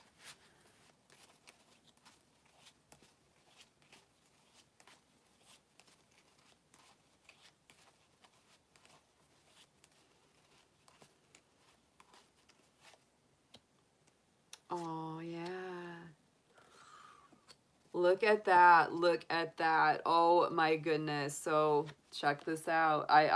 This just can't even, this stuff writes itself. It truly is. So, you know, what has this all been about? Where did this Saturn energy come in, this Jupiter energy through Capricorn? Here it is. There it is. There's the lovers. It was in your universal relationship house. That's where it was really working to change things, really working to grow you up, really mature you, help you to understand some things. Any relationship that passed away over the last 3 years, Cancer, it was meant to go. Because when Saturn sweeps through that relationship house, it challenges it, and if it's meant to last, it will last even through the Saturn transit. But if it's not meant to last, if it doesn't have what it takes to make it to the finish line, it's gone. And so this to me has really changed you in a lot of ways. Like, it's made you a better companion, it's made you a better person in a relationship. It's helped you to be more connected. We have that Beauty and the Beast imagery. I love that in the Lovers card, right? You know, and it's that dual side of ourselves too. Gemini energy. It's about communication. It's about sharing. And so right in the center, what do we have? Four of Swords. Wow. So Four of Swords has not been easy for you. No way. I mean, because this has been a very, you know, it's put that back and forth energy, and sometimes you've had to rest a lot even when you didn't want to. You've had to take breaks, you've had to take downtime, and that has really, you know, been very much the process that you've gone through over this cycle of Saturn and Jupiter both being in Capricorn. You've really had to do a lot of inner work and a lot of understanding of yourself. Card that's going to the next level here, Three of Swords. So Cancer, Three of Swords is definitely a card of heartbreak and recovery from heartbreak.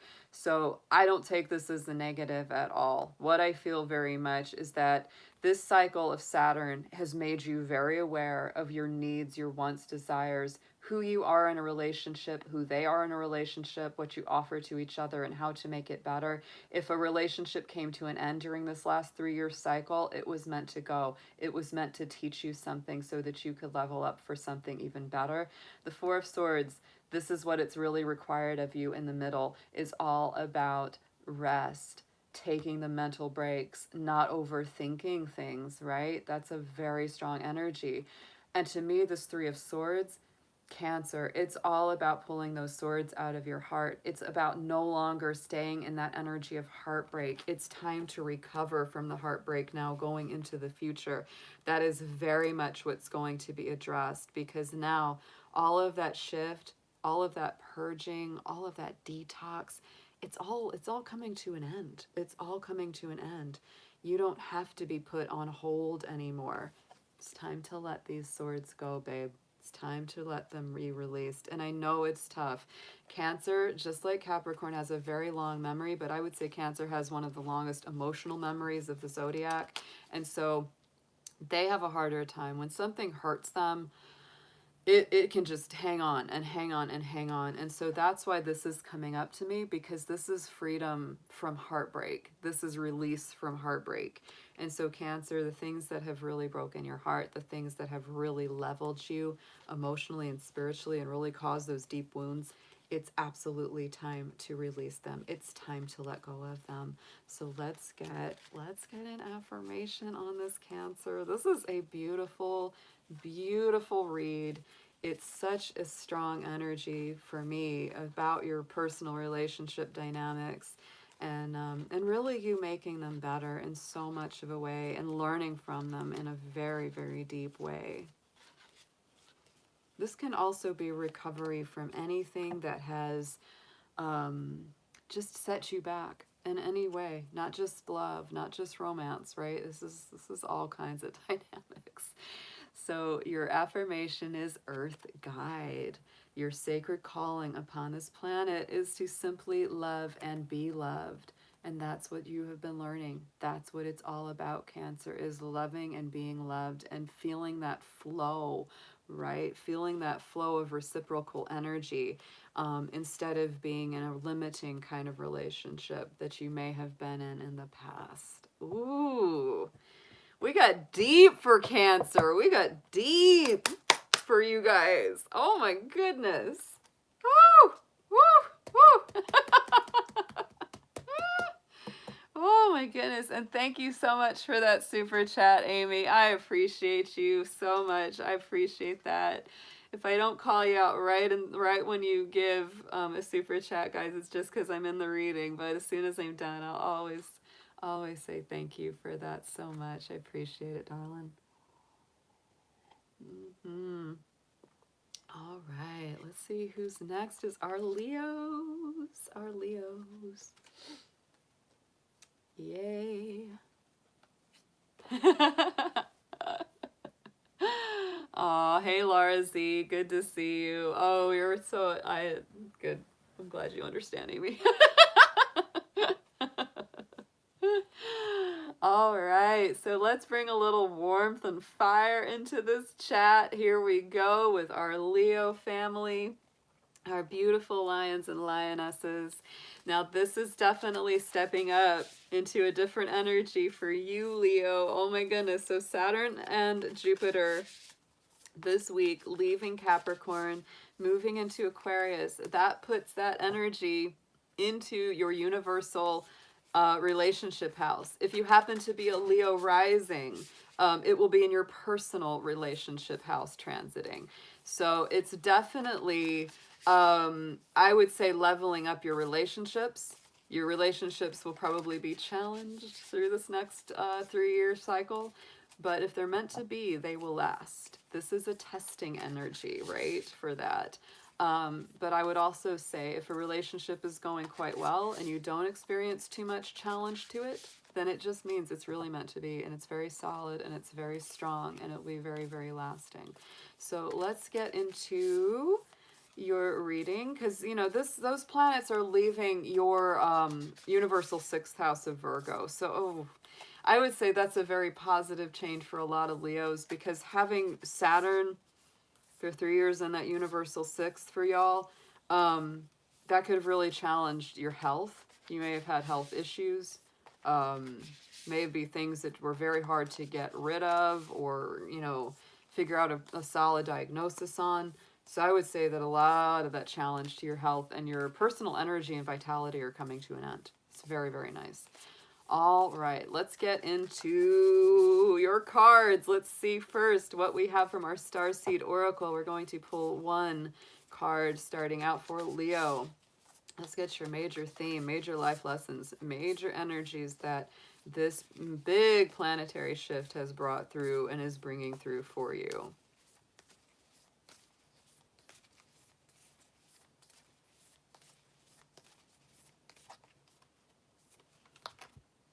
Wait, look at that. Oh yes, it's brought you a lot of patience. You've had to be very patient. Look at that. It's not yet time. Things are being woven. So Leo, if there's things that you feel like you really want them to manifest very quickly, give it some time. Things are being worked on. Things are in progress. Look at that beautiful energy. Look at that card. The cosmos weaving your life, weaving the threads of your destiny together. Yeah, that's beautiful. That's beautiful, Leo. So anytime that it's also telling you that anytime you feel like the universe is telling you to wait, or anytime you feel like, why isn't it moving yet? Just be confident that things are working behind the scenes in your favor. Yeah, they're working behind the scenes in your favor. All right, so let's get into some tarot. Thank you, Colin. Thank you. Let's get some tarot for Leo from this gorgeous deck that I'm absolutely in love with. This is the Tarot of the Divine. Let's see what we have, please, for Leo. This is going to be past, present, and future for this new energy of primarily Jupiter and Saturn moving up into Aquarius for you. Let's see what you have learned through this cycle. Let's see where you started with the cycle too, and where it's taking you next for all of our Leo and Leo-influenced folks out there.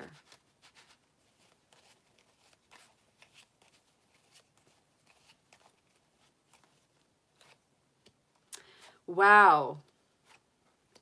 Wow. Okay, Leo, power time. Look at this. And I've noticed out of 5 that you're on the 5th sign, so three, I think three already have had the Emperor as their starting card, which really tells me a lot. In this particular card, the Emperor symbology is King Arthur. So to me, this is also getting into that like leadership energy. You know, it's that Emperor energy. It's all about that. So my feeling with this is that a lot of us are really coming to grips. This cycle, this past cycle has been all about learning about ourselves, who we are, what our mission here on earth is, our identity, all of that, our personal identity, because that's the Emperor. It's all about choosing the battles wisely, because the Emperor is a veteran, right? He's been through the wars, he's been through the battles.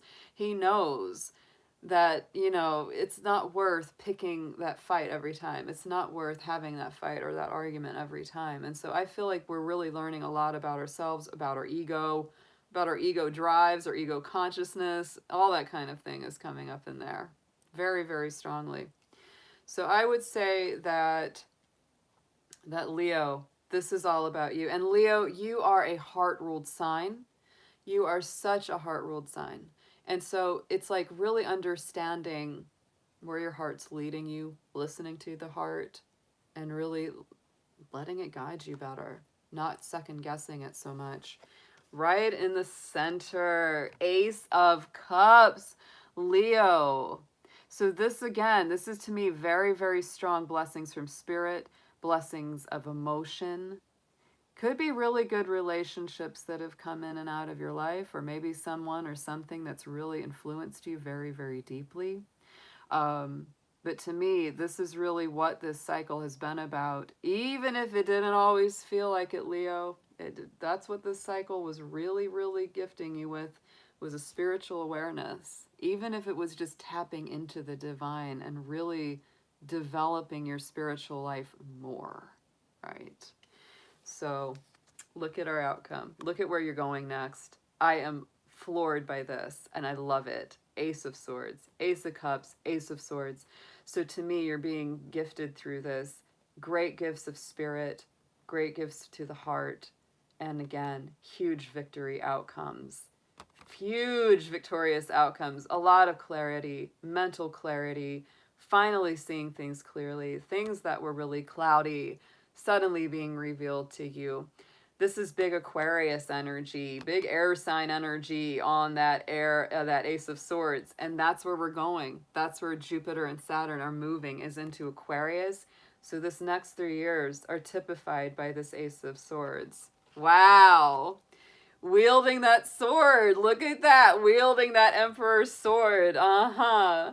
Pulling the sword from the stone, huh? Right? Perhaps. But to me, the Ace of Swords is all about mental clarity. It's freedom from all of the mental confusion, distractions, things that kept you down, things that held you back in the past. Very nice. Very nice. And with those aces coming through like that for you, Leo, it just feels like a big victory. A big emotional victory and a big intellectual victory as well. You know, both of your heart and your mind are being affected with this, and really understanding yourself so much better, knowing what's worth fighting for. Let's get an affirmation on this. Wow.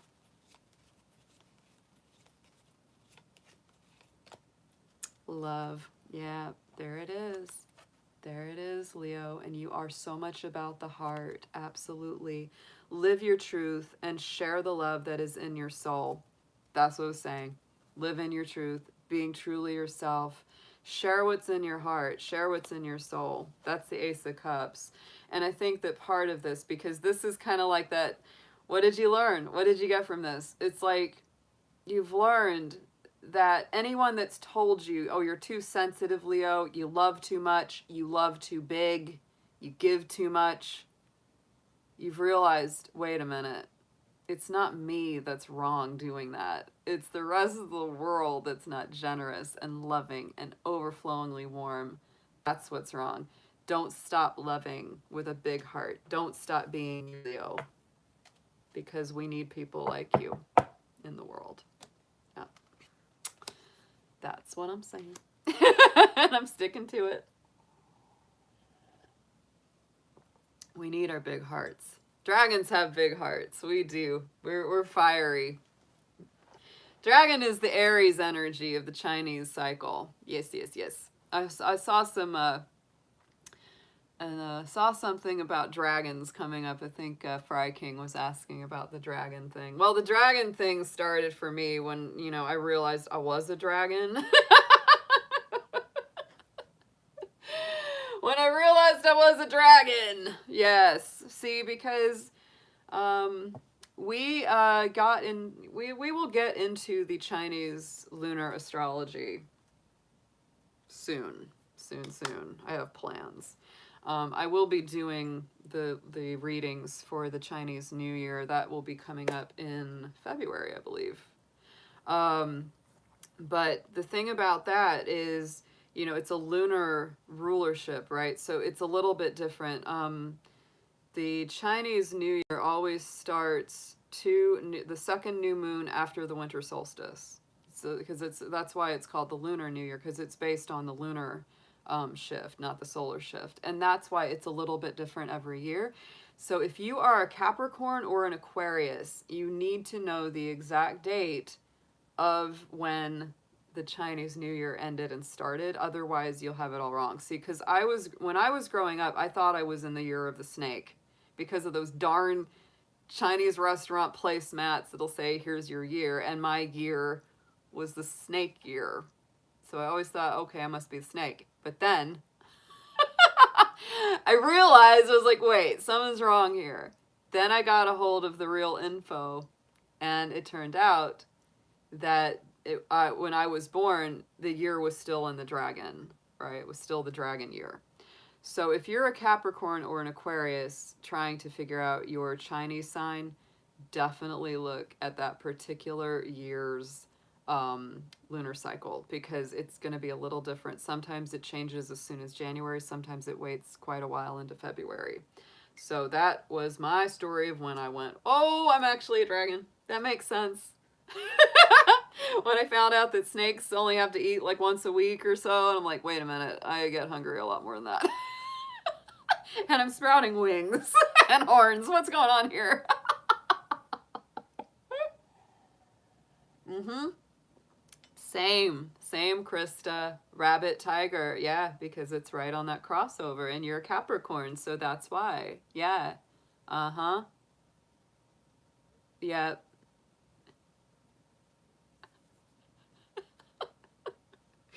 I was a very serious kid, Moonchild. You're very correct about that. I was very serious, child. I get younger as I get older. That's Capricorn. That's Capricorn. We get, you can see me. Look at me. I'm looking at this picture of me as a kid with my dad. I literally look like a little old lady clutching her pearls. I'm like, oh my. Oh. That's little Capricorn. We're little old people. We're like little freaking old people. It's hilarious. Yeah, goat kids are not kids. They're little grouchy men in a kid suit. They are. Thanks, Shanta. There, this Benjamin Button. When I watched that movie, I'm like, oh, this is about me. Like, this is about me. Because Capricorns age in reverse. We don't age normal at all. Like, at all. My mom is going to be 80. My mom is going to be 80 on January 7th. And I'm hoping I can talk her into coming on a live stream to say hello to everyone, because I really want to like read her chart and let you all see how funny she is. She's hilarious. But no one would ever guess she's 80 years old. It's just, she doesn't look it, she doesn't act it. It's really weird. It's really weird.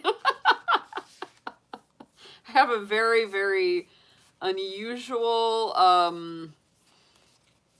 like approach to aging, because my parents didn't really age fast or normal at all. Like, they just stayed forever young. Forever young. They were a lot more serious when they were younger. Yeah. Oh my goodness.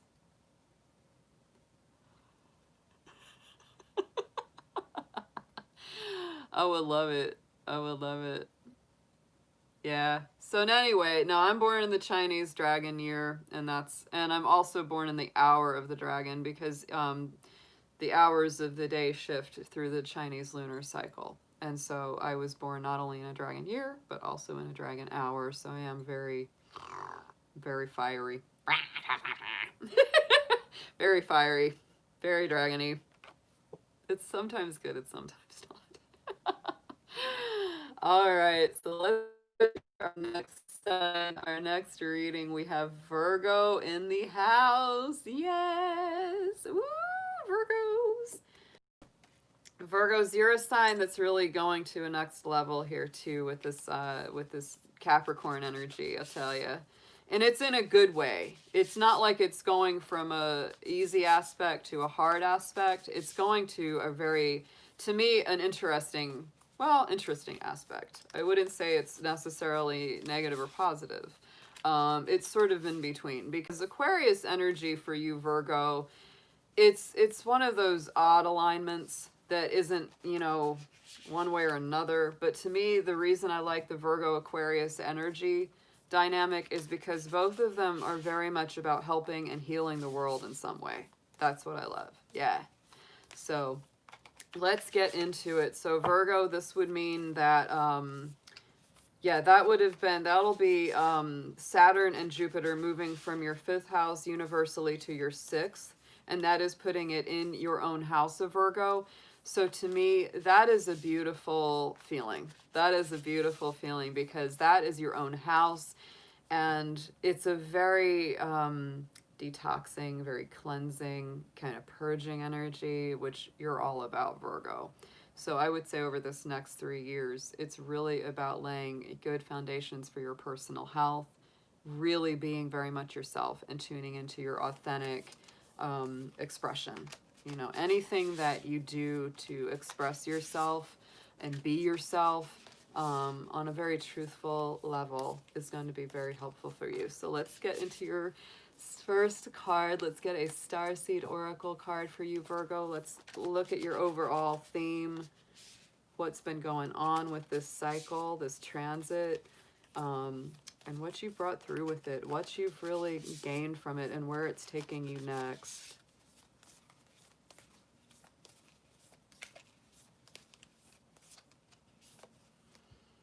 Look at that. The portal. Oh my goodness. The artwork is stunning too. It just, oh, it's a powerful feel. Really, it is. Doors are opening. You decide. Rewards. The wild card, right? This is really about going to a next powerful new level in your life, Virgo. You are really going to the next place, and that's what I feel. And I feel like what this is also creating in you is an understanding of the mass consciousness and how to create and manifest real world changes, because that is something that Virgo is always very interested in, is helping, healing, and serving humanity. Aquarius is also about those elements as well. The combination of the earthiness of Virgo, which is about taking the practical steps to make that happen, combines with the Aquarian energy, which is very much seeing the very big picture. So I would say that it's time to see the big picture and really open up your awareness to new ways that you can help the world, help to serve humanity, help heal yourself and others at the same time. It's really intense. So beautiful. Let's get into your tarot here, Virgo. Let's get 3 out of this incredible deck that I am working with for this reading for the first time here.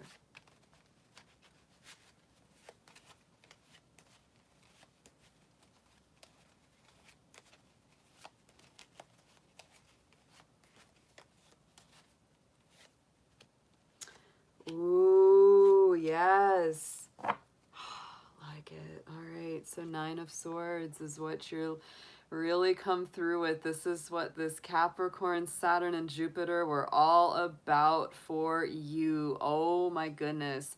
So this is the Oracle at Delphi that's in this artwork on this particular card. And this is really about, to me, confronting the worries, fears, doubts, anxieties, And so that's, to me, I mean, this to me is the classic dark night of the soul. And this last 1 to 3 years, Virgo, could feel like it's been very much a challenge of that, of really having to face all those shadow sides, deal with all of those feelings, all of those tendencies to worry or let things really get to you. Because what's been brought through in this transition and in this process is, look, this Eight of Wands, which is about rapid moving energy. It's about communications improving and becoming more positive. Sorry. um, so yeah, this is just gorgeous feeling to me, Virgo, that you're really letting go of this old pain and this old, mental, anxiety, worries, all those kind of doubts and fears, things that keep you up at night, things that keep you up late at night, right? That you just can't get any sleep, right? And then the Eight of Wands is coming through, really burning it all clean. It's really a change in the way that you think and communicate and the way that the mind works, right? Because it's going from this, which is the more worried, fearful, anxious, and this is like just coming through like a firebrand saying, let's get to it, Virgo. Let's go forward. Let's move ahead. And so that feels very, very good. Card that's coming up for this next cycle is our Five of Wands. So I feel that as you go through this next cycle of Saturn in Aquarius, there may be some times when there's friction, pressure, a little bit of fire dynamic coming into this Virgo, because that is our tussle card. It is. It's all about the tussle. It's all about, little sparring matches, maybe little arguments or little conflicts. But to me, the most powerful part of our Five of Wands is that it is about connection, and it's about creating the necessary sparks that you need to get that blaze going. So you may be also really working to integrate these two sides of yourself as you really continue to let go of the worried mind and embrace the more direct, open, positive, optimistic mind going forward, which is really just to speak your truth. To me, that's what both of these cards are about in a different way, right? The reason we get into anxieties and fears is because the truth needs to be spoken. That's why they used this imagery, because it's like they're sitting there worried. What's the oracle going to say? What's she going to tell us? We're scared about finding out the truth. But you know what? Once the truth is out, everything starts to clear up, right? And so there it is. There's being very truthful, very open, and not worrying so much about what it's going to, if it's like, if it pisses someone off, oh, well, I'm going to speak my truth. I'm going to be here. I'm going to be honest. Doesn't mean you have to be mean or argumentative, Virgo. It just means be truthful. And if that irritates people, oh, well. Oh, well, So that's really what it's about, and just allowing that to be the way it is. Because the right people will connect to you, because the Five of Wands is about connection. It is about connection. And sometimes you're going to find your best connections by shaking it up a little bit.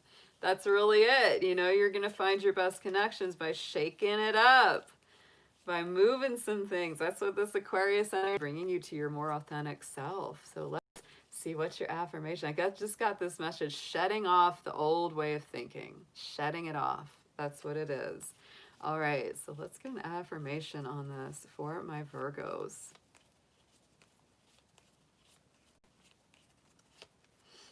Earth guide, and you are an earth sign coming through. So Virgo, that's a very strong thing. Yeah, your sacred calling on this planet is to simply love and be loved, to give and receive reciprocal caring energy, Virgo. Wow.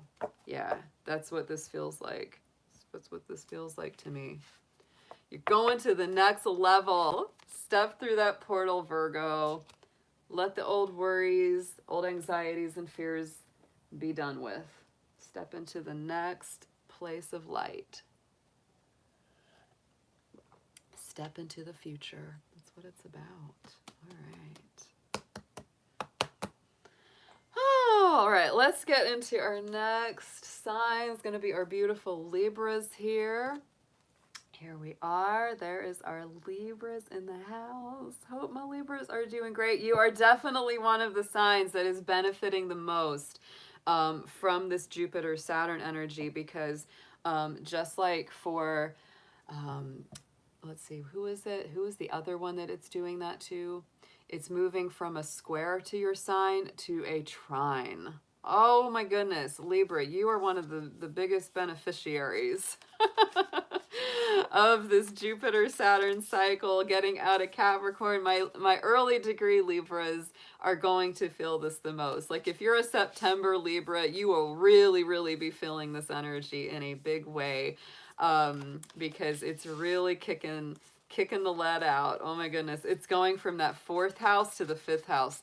4th house transits are never easy, and Saturn 4th house transits are especially not easy. I know that my Libras, I have some really good Libra friends, and I know that they have really been through some rough stuff this last 3 years. It has not been easy because Saturn has been dancing all through that universal 4th house, which is your soul's house. Oh my goodness. So let's see what we get into with the cards, Libra. I think this is going to be so good for you. So let's get an Oracle Starseed card to just give us a major overall theme for our Libras about this transit and what it has meant and will mean for them.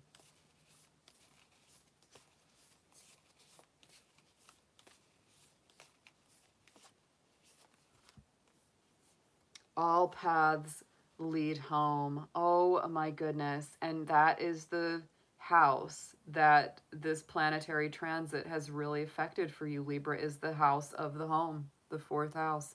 So all roads are leading home. All paths are leading home. Inner authority, embracing your inner authority. This is, again, really growing you up. It's really taking you to another level of saying, I know what's right for me. It's about your intuition and turning your gaze within. Look at that. Oh my goodness. So Libra, no matter what you feel, no matter what you've been through over this last 3 years, and where you felt like maybe some things have led you astray or some things haven't been right for you, it's all been leading you back to who you truly are and where you're truly meant to be. And I feel like that's so much what this transit has been about, because it's been hitting your universal home house. And so that's what it's all about. It's really about knowing, what does home mean for me? What is it? Where do I get that feeling? And you're starting to realize that that feeling is always within. And so it will never lead you astray, right? It's like you are the true north, right? Yeah. Let's get into your tarot here. Oh my goodness. Absolutely beautiful, Libra. We're doing past, present, future kind of energies. Just let's see what we've got for where you've come from this transit, what you've been getting from it, what it's given to you, what it's revealed, what's coming next.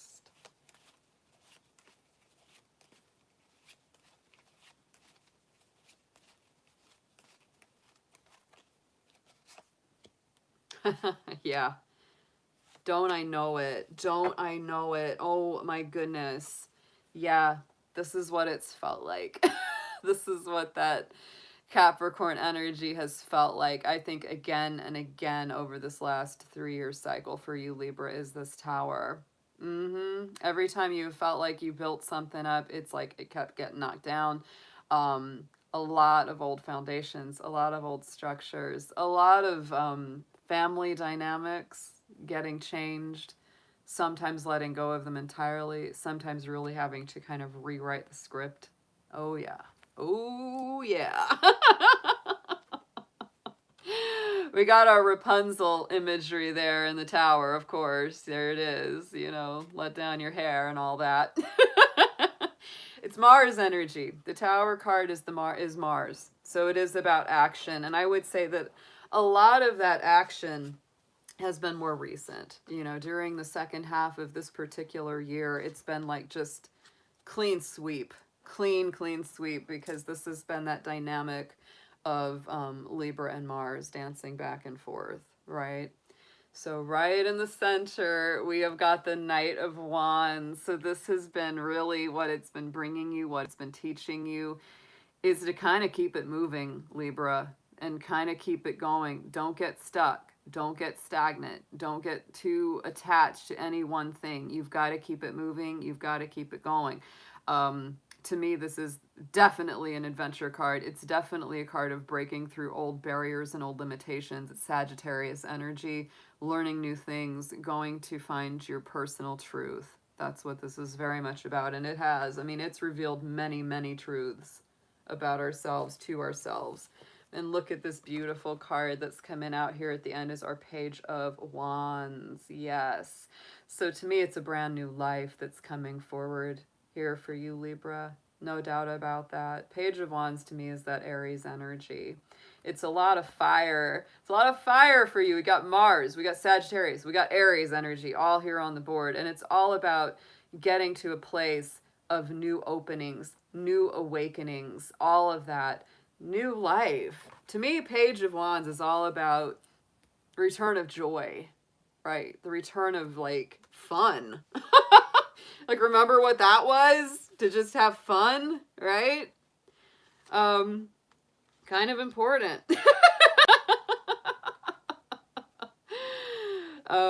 You know, that to me, and it's a childlike energy. It's a childlike energy. Ooh, okay, so this one, this is from a Norwegian fairy tale, this artwork. The Knight of Wands is the fearless fighter, ready to charge into battle if it means defending someone they love. Yeah, that's amazing. Adventure, passion, rebelliousness, hot temper, right? And then our Page of Wands is from Nyanga mythology, from the Congo. Again, yeah, Page of Wands is our childlike optimism and carefree rebellion. There's that word again. Yeah, from Window, every situation is made fun by a swish of his magical fly swatter. He makes many enemies, but just as many friends who help him in his journey. So I would say with these energies, Libra, this is like not being afraid to rile people up, because you are such like a peace-loving sign. You are such a sign of diplomacy. But this is saying to me, it's like, do not be afraid to ruffle some feathers. Virgo had a similar message in a way, right? Don't be afraid. You can't be everybody's friend. Not everybody is going to like you. So you got to be true to yourself. And if that means, you know, putting your foot down, that means putting your foot down. That's it. You know, it's okay to embrace that part of yourself, that more feisty, ferocious dragon side. Ooh, oh, Libra. I almost called you Aries. You know, this is Aries energy to me. It's like it's stepping you up. Yeah, diplomacy with a twist. I like that, Yu. That's it. Yeah, that's it. All right, let's get an affirmation on this for you, Libra. What a great read. I want my Libras to be a little more feisty, a little more fiery, a little more spunky. That's it. Ah, no limitations. That's it, Libra. You are a celestial being with unlimited potential, and there is much for you to share. Don't let people limit you. You have been through the pressure cooker this last 3 years, and now it's time to just blaze brightly, have fun again, knock the haters out of the way. The towers have been knocked down already. That's what's coming completion. Yeah. All roads lead home, Libra. Don't worry so much about how you get there, and just know you will get there. These are great. These are great. I'm feeling so good from all of these. These reads are just awesome to me.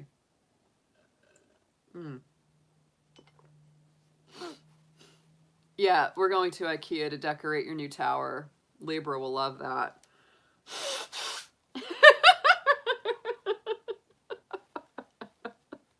Libra will love that. Oh my goodness. Yes, yes, yes. All right, we got Scorpio in the house. We got Scorpio. Oh, Scorpio, just like Taurus, I will tell you that this particular transit is going to change things up in a big way. It's gonna, it might let a little fire under your scorpion tail. It really might, because, you know, we're going from the energy of Capricorn, which is in a sextile, which is a positive vibration, easier vibration for Scorpio. And we're going up into Aquarius. Aquarius is a square to Scorpio for big reasons. Scorpio doesn't lay everything out on the table. They like to keep a little bit in reserve. They don't like to tell everything to everyone. They usually always have some secrets. Aquarius doesn't really have secrets. Aquarius puts it all out on the table. They're very open. And so that's why they butt heads. That's a big reason why you can see why they square each other. So having those planets in there, Scorpio, I'm telling you, it is a more challenging position. You know me, I'm not going to sugarcoat it with you.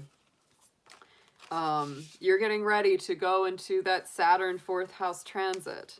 You're probably already feeling it. This is going to change a lot of things around your home environment, where you live, how you live, who you live with, what that means to you, family dynamics changing, and this is for the next 3 years. So ask your Libras what this last 3-year cycle was like for them with Saturn transiting through their universal 4th house, right? Not the easiest time. Definitely not the easiest time. But remember, with it being an Aquarius, it's truly meant to free you and liberate you, Scorpio. Anything that's not working in your home house, anything that isn't really resonating with your authentic spirit and experience, it gotta go bye-bye. It's just got to go bye-bye. That's the way it is. That's the way it is. So it's not all bad, but a lot of the time I would say when you have Saturn energy affecting your 4th house at all, it often coincides with a move of some kind. It does often coincide with it because it is a house of the home. And it is Saturn, which is all about reorganization and rebuilding foundations. So let's get into your cards, Scorpio. You know, in those squares, just like I said for Taurus, those square energies, they create the necessary friction to get things moving because it makes us just uncomfortable enough to make us say, I can no longer put up with that. I'm going to do something new. Yeah. So squares are not always a negative experience. They're just a fiery experience. They are. There's sparks going on when we have squares. So let's see what we've got from our Starseed Oracle for Scorpio. Let's see what the major trends and themes are here for this transit that has completed and is going to start anew for you.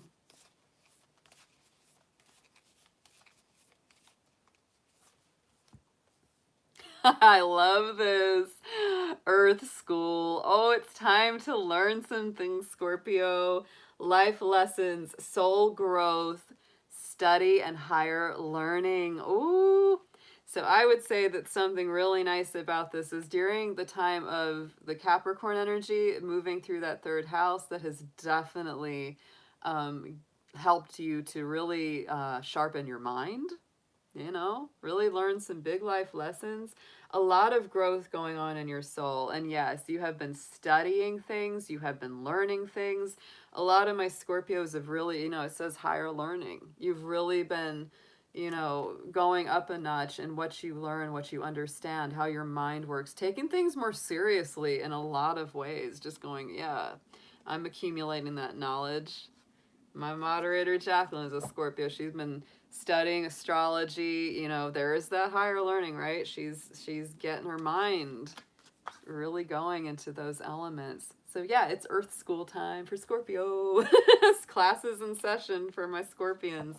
You're learning a lot. I really feel that this next, you know, the cycle that's coming to an end and also the one that's coming up is really getting you ready to just deepen that earth walk. Like you're really finding your way in the world and you're learning the things that you need to have a better experience of it. So let's get into your tarot, Scorpio. Let's see what we have got for this Jupiter-Saturn transit. Where have you come from with it?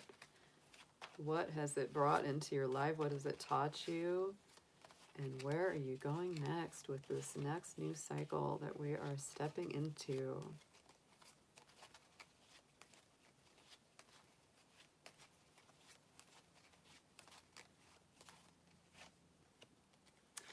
I like it. Oh, yes. Definitely. I would say that this cycle coming to completion is cause for great celebration, right? There's no doubt about it. Even if it's been tough, even if it's been challenging, it has brought very good things into your life. And I think that it's interesting that we have the 3 because it's the 3rd house that Saturn, Jupiter, and Capricorn were transiting. So to me, that number is very important to you personally. So to me, not only that, but I would say this last 3-year cycle, Scorpio, has brought you into contact with a lot of your soul group, a lot of the people like your soul friends, the people that make you feel happier, the people that get you. Like, you don't have to explain yourself so much to them. They just understand you on that intuitive level. That's a very nice energy. In the center, look what we have is our Queen of Coins, our Queen of Pentacles. Yes. So it is like, this is what it's brought you. It's brought you a greater sense of stability, a greater sense of being, groundedness, determination, stronger ambition. Yeah, I mean, that's to me just really stepping into a lot of power. And no matter what your situation, whether you're in a relationship, whether you're single, whatever it is, like, this is you feeling really like very happy within yourself, very satisfied within yourself, and really having greater self-worth and understanding of where you're going next. Yeah, this is perfect energy. 8 of Coins. So to me, look at what's on the on track for this next cycle. 8 of Coins can be a bit of a challenge, right? Because it is that working diligently card.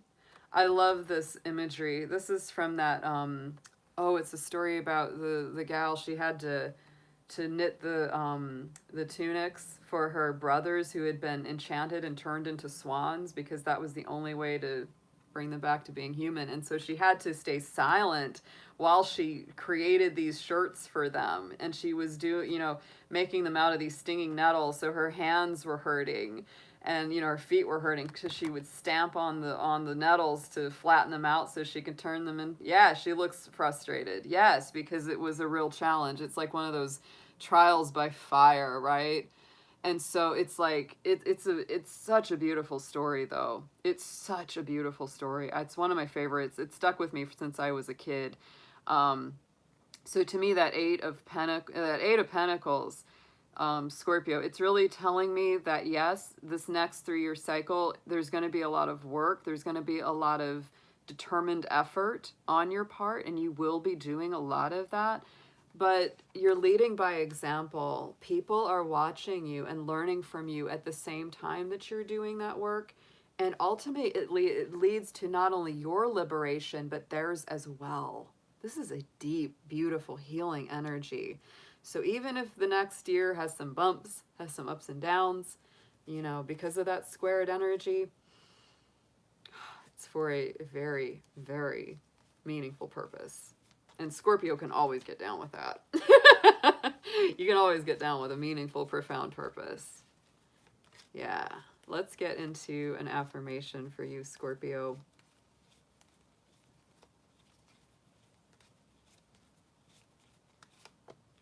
Courage. Oh, yes. Having courage, having strength, Scorpio, to come through this new cycle. Live your life fearlessly with courage, strength, and determination. That's what I get so much from this card, is the strength and determination. It's like, I'm going to do it. And it might take, this process, or it might take this dedication. I got to persevere, right? But I'm going to get through it. And I'm not going to be afraid of any challenges or obstacles I face getting there. So, so nice, Scorpio. I love these cards. I love, love, love these cards for you. There's such a deep meaning in them. Yeah. Yeah. And I saw Ms. Mindful come into the chat. Thank you so much for joining us tonight, Ms. Mindful. This is a big one for you, Aquarius. Miss Aquarius out there. Yes.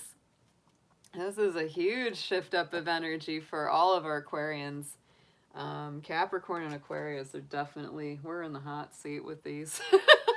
With these readings, we are. So Sagittarius, you are up next. Happy birthday to all my Sagittarians in the house, because it is still your sun sign time. We're in the last couple degrees of Sagittarius right now. We enter Capricorn season on Monday, the 21st. So we're still celebrating our last degrees of Sag for this next couple of days. Oh, I'm glad to hear that, Miss Mindful. Yeah. Oh yeah, work's been very busy. I know. So Sagittarius, this to me is a very positive transit. Not only are Saturn and Jupiter both moving into a sign that creates a very positive sextile aspect to your sun sign, but your ruling planet Jupiter is also involved in this transition. So this is a very nice energy indeed. I think that when Jupiter is in Capricorn, it's a little bit off kilter, because Capricorn is about, responsibility and being a little bit more restricted and being more cautious. And Sagittarius is not. Jupiter energy is not cautious. It's like free, abandon, open spaces. It's the big picture. It's expansive nature. Saturn is restrictive. Jupiter is expansive. That's something to keep in mind. And so Sagittarius energy isn't as well expressed through the sign of Capricorn, because it's at cross purposes. That's why this last year has been so interesting. Partly because Saturn and Jupiter are traveling together, and so it's like that's what leads to that 2 steps forward energy, which is Jupiter, and then Saturn 2 steps back. It's like drag it in, draw it in. Jupiter's like, I want to go. Saturn's like, come on back. And this is back and forth, and it's back and forth, and it's back and forth. So that's definitely what that feels like. And that's what we have been going through. So Sagittarius, now as Jupiter moves into Aquarius, as Saturn moves into Aquarius, it's going to start creating what's called a sextile pattern. A sextile pattern looks like this. I'm going to show you right here. It looks like this little green star. You see that little symbol? That shows a point of opportunity, right? It's not as free-flowing and as easy as the trine, right? The trines for you, trine signs would be Leo and Aries. But it is something that helps open doors of opportunity. That's what a sextile is like. A trine is like somebody throwing you the ball. No. Opposite. The trine is somebody just giving you a gift. The sextile is like somebody throwing you the ball, and you have to make a little effort to get it. So I would say that this is a very positive energy, but when those doors open, you have to take some action and go through them and capitalize on the opportunity that's being presented to you. But it's a futuristic energy. It's a more boundless energy. It's more open, and that's definitely something you can get on board with, Sagittarius. Let's see. Yeah, that's going to be in your 3rd house universally. So this is really activating your mind. It's activating your communication. I would say that this next 3 years is going to be a lot of big communication, very meaningful, very profound. The things that you talk about and communicate about over this next 3 years will really lead to a lot of positive, solid foundations. And, really kind of building the launching pad to where you can have more of those fabulous adventures. That's really what it's about. So let's get into your cards. Let's see what we have in the Starseed Oracle. We're going to start with one theme card for our Sagittarians. See what these transits have been bringing in and will be bringing in.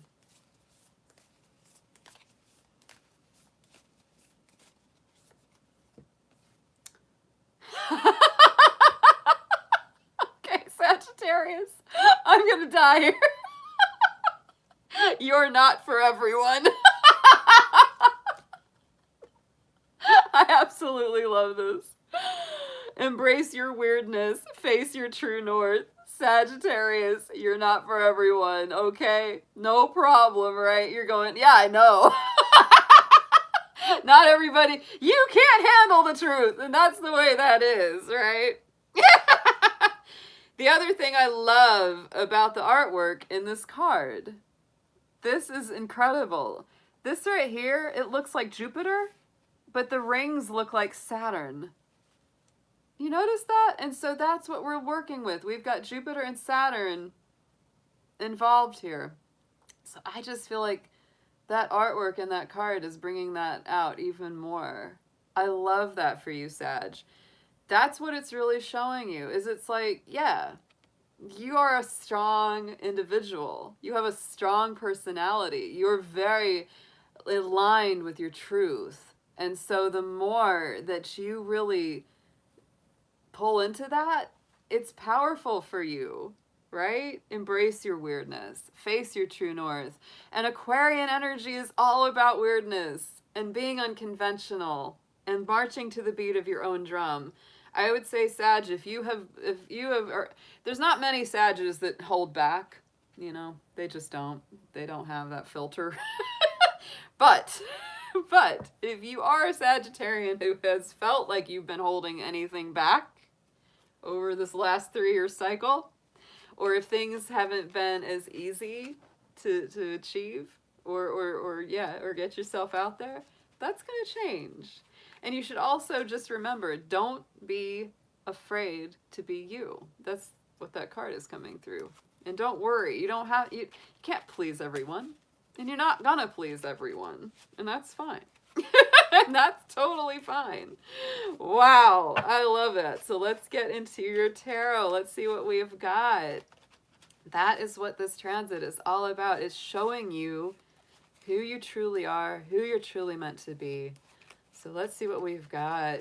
Let's see what's a little bit deeper in here. So what you've come through, where you started, with that Capricorn energy of Saturn and these last 3 cycles of Jupiter, because, during that 3 years, Jupiter was in Capricorn, it was in Sagittarius, and it was in Scorpio through that Capricorn season.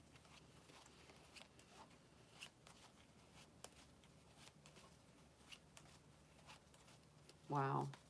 I get a very strong sense, Sagittarius, that there has been so much about, when I think about those Jupiter cycles from Scorpio and now it's entering Aquarius. Wow. I mean, you started out really digging in deep, learning so much about your interior workings, your personal truth, how you manifest. And now there's this feeling of personal liberation coming out around that. So you started out with this Lover's card. There it is, starting out with that energy of the relationship, the dynamic between you and others. It is Gemini energy, so it is about communication as well. To me, this really ties into, it's like what you experienced over the last 3 years is really culminating, manifesting, coming to fruition with what you're going to experience the next 3 years. It's really cool. Because I feel like what you've learned a lot about is how to be truthful, how to be honest in a relationship, how to connect with someone else. If you're one of those folks that says, why don't my relationships ever turn out? If it's because you haven't been completely honest up front at all times, which is your true nature. It's your true nature to be very honest, very truthful. Sagittarians are known for it. Right in the center. Here's a lot of what you've come through. Oh my goodness. Queen of Swords. This has been the process. This has been that transition or transitory process as we've gone through those cycles over the last 3 years. Queen of Swords is Libra energy. It's all about harmony. It's all about balance. But she is one bad mama. Yeah. She is not putting up with anything in her life that does not work for her. She's not going to have any chaos, any disorderliness, anybody giving her a hard time in her court. So to me, Sagittarius, what this is about is you cutting out relationships and people and situations that don't ring true for you. No. That's what I feel with this. So you might have, this last 3 years might have been kind of hard, and there might have been times when you really kind of had to be like stone cold you know, and just said, nope, this one's out, that one's out. You've proven yourself again and again to not have integrity in my life, so you're done. And on the other side of that is the people that do have integrity, the people that do have your best interest at heart, the ones that do act from a place of authenticity are the ones that have stuck around, or the ones that have been allowed in. I know, I love that Queen of Swords card. These are all so beautiful. I love this deck so much. So where we're going, where are we going next, Saggy? Is this High Priestess, our Scheherazade. There she is, our moon goddess. Yes, this to me is all about really knowing and embracing your deeper truths, your deep, true intuition. Listening to your soul a little bit more, Aquarius. Sorry, I called you Aquarius. Uh-huh. That's an Aquarian energy of Jupiter that we're stepping into. Yeah. And it is about being truthful to yourself. And it's also giving yourself enough reflective time. You don't have to speak right away. You don't have to say everything right away, Sagittarius. I know Sagittarius is the sign of the witty repartee, the quick comeback. You know. Sagittarius is Mark Twain. It's Jane Austen. It's Winston Churchill, right? That famous thing about Lady Astor telling Winston Churchill that if he was her husband, he'd put poison in his tea. And he said, "Madam, if you were my wife, I would drink it." That's the Sagittarius comeback. Boom, boom, right? But this High Priestess is really telling me, Sagittarius, to sometimes I sometimes pull those barbs a little bit. Sometimes pull those punches a little bit. Don't always say it right away. Think about it. Mull it over. Feel it out for yourself. Give yourself that reflective space. Let yourself have that. Next 3 years, I think you're really gonna be ascending a lot in your spirit. For all of my spiritual Sagittarians that are really, you know, developing a very strong spiritual life or continuing on a spiritual path or journey, it's going to be very profound and beautiful. I really love it. All right, so let's get into our affirmations for you, Saggy. This was a beautiful reading. I feel like it's a very strong time of letting go of people that you can't be your true self with and keeping and embracing people that you can. Yeah.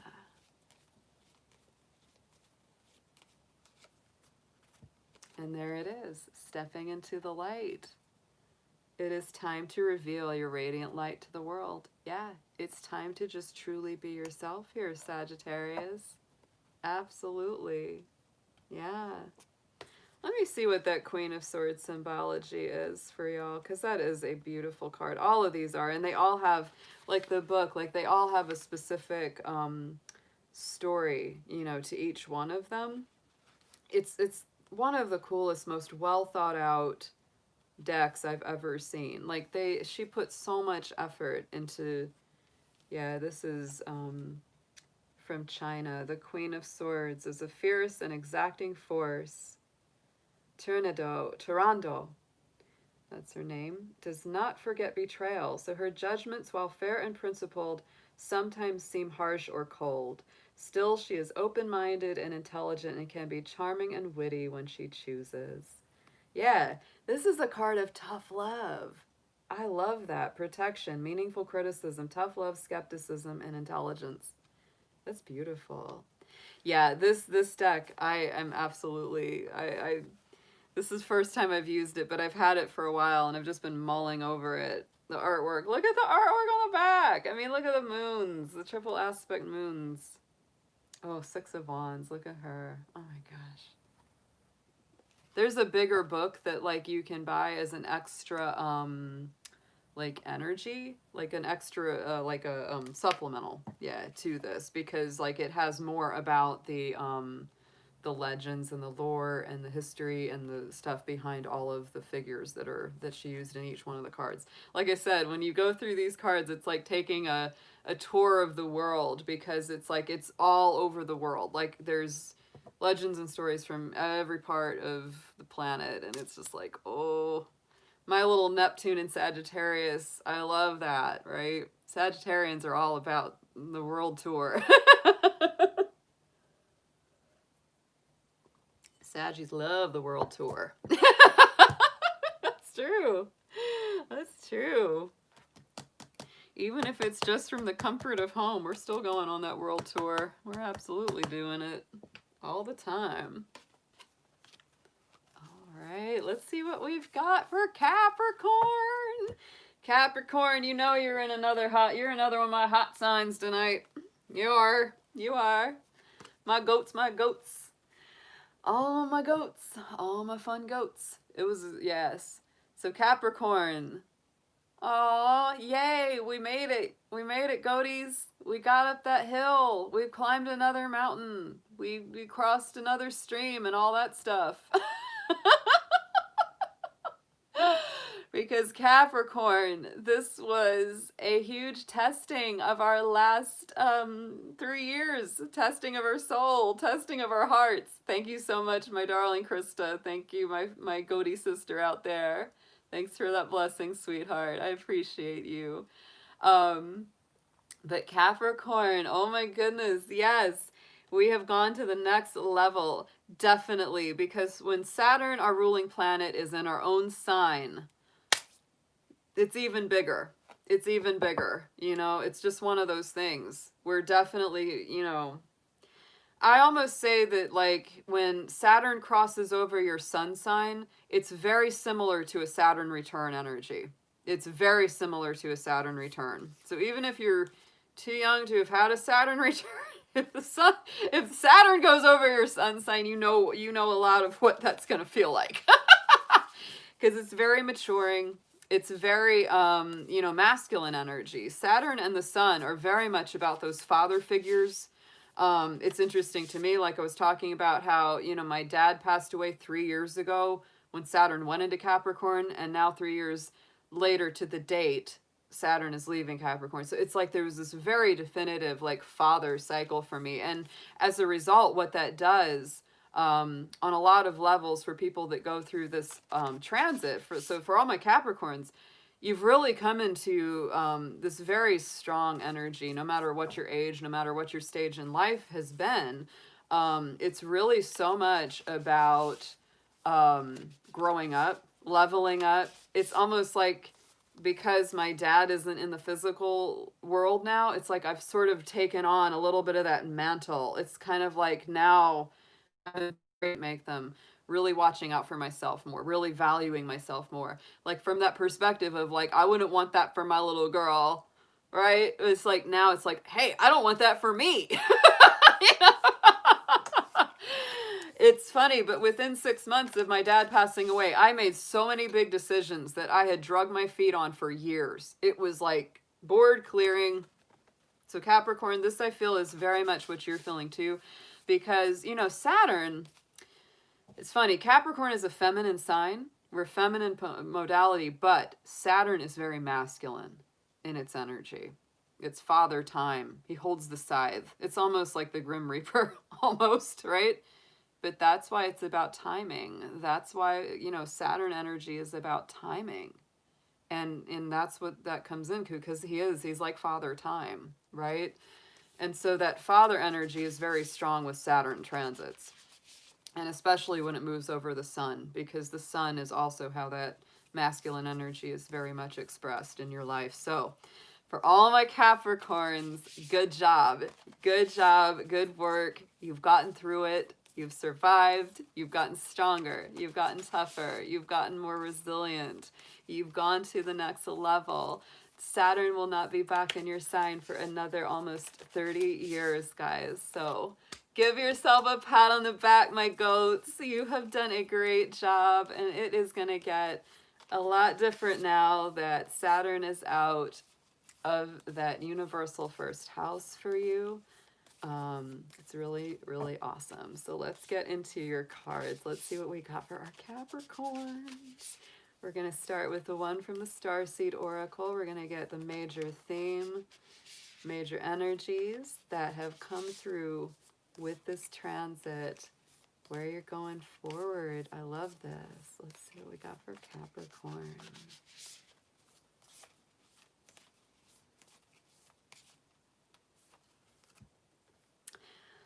lifting the veil. Yes, Capricorn. Oh, you are pulling back the veil. You are opening up the window, letting the light stream in again. A lot of this heaviness is lifting.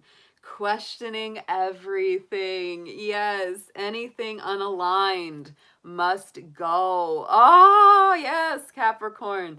It's all about it. It's time to let go of all the old cycles, all the old stuff that had held you back that was heavy. Yes, question the purping up with my soul's purpose. Is this what it's about? Because Capricorn, as Saturn leaves your sign, it's going into Aquarius.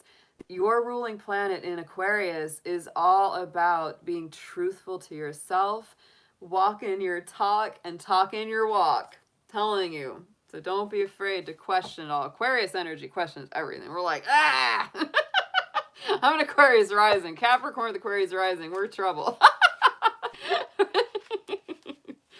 So yes, this Aquarian energy is definitely bringing you into that place of newness. Oh my goodness. It's time for the future, Capricorn. It's coming. It's coming big time. And Saturn is still in a very good place because, like I said, you know, in the old days, Saturn was considered the ruler of both Capricorn and Aquarius. So it's not like it's out of line with your personal mission. You know, it's still very much in step with that. So let's get into our tarot, Capricorn. Let's get 3 on this. And we're going to be looking at where you were when you started this journey this last 3 years, where it has brought you, what it has taught you, and where it's taking you next.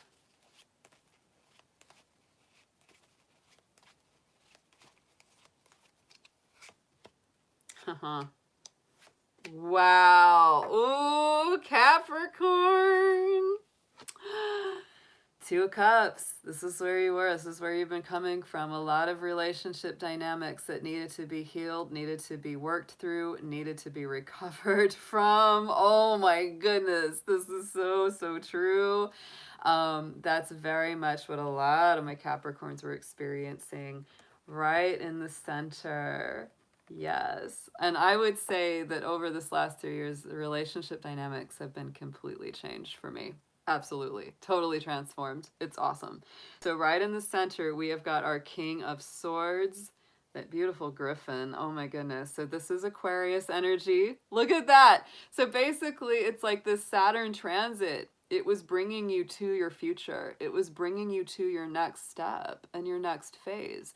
It was also, again, similar to our Queen of Swords, helping you to make better plans, helping you to cut old things away that needed to go. You might have seemed to other people to be somewhat harsh, which Capricorn can sometimes be that way to other people. It could have made you seem very emotionally detached in some ways because you were so focused on your own internal work and things that needed to be cleared. It's a very clearing energy, King of Swords. He's the master strategist, right? It's very universal, mass consciousness energy. Look at what we have next, my dear darlings. Check this out. Oh my goodness. Here's where we're going next. King of Cups. There is our dragon holding that pearl in his claw. Yes. And you know, that's the pearl of immortality, right? It's that pearl of life. King of Cups is all about emotional healing, emotional well-being, making better decisions with your heart. Look at that.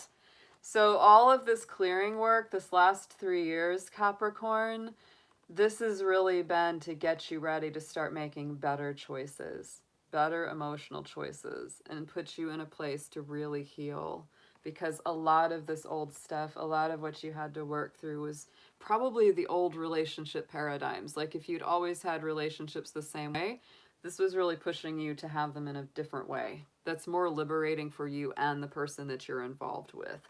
So going into the future, I love this. I love, of course, the imagery of the dragon, you know, me. But, you know, to me, coupled with the energy of the King of Cups there, it just makes it even stronger. And to me, again, like I said, it's interesting. We've got that king energy because Saturn is a very masculine kind of vibration. So let me read about that King of Cups in here. The boy and the dragon pearl. Oh, yes. Here we go. The King of Cups was once a little boy, but has matured into a powerful dragon. He is kind but fiercely protective of those he loves. He's connected to the deep dark waters of the subconscious and possesses great patience and wisdom, devotion, loyalty, faithfulness, wisdom, and generosity. So yeah, that's where that's coming through. That's where that's coming through as. And with that King of Swords, let's see what we've got there. Yeah, that's the Griffin. Wisdom enhanced by power. So there's a lot of wisdom that's coming through. It's noble intelligence, again, patience, good judgment, authority. So to me, you know, Capricorn, this is all about you maturing in a very positive way.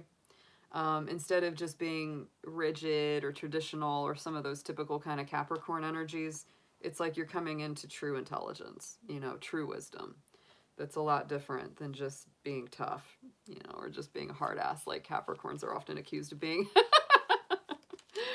So let's get an affirmation on this. I love this reading. To me, this is a lot of healing love. It's a lot of good decision making, both from the mind and from the heart, and really healing your heart so much over this next 3 years. There's going to be a lot of things that really, really put you on the mend. Put you on the mend, Capricorn.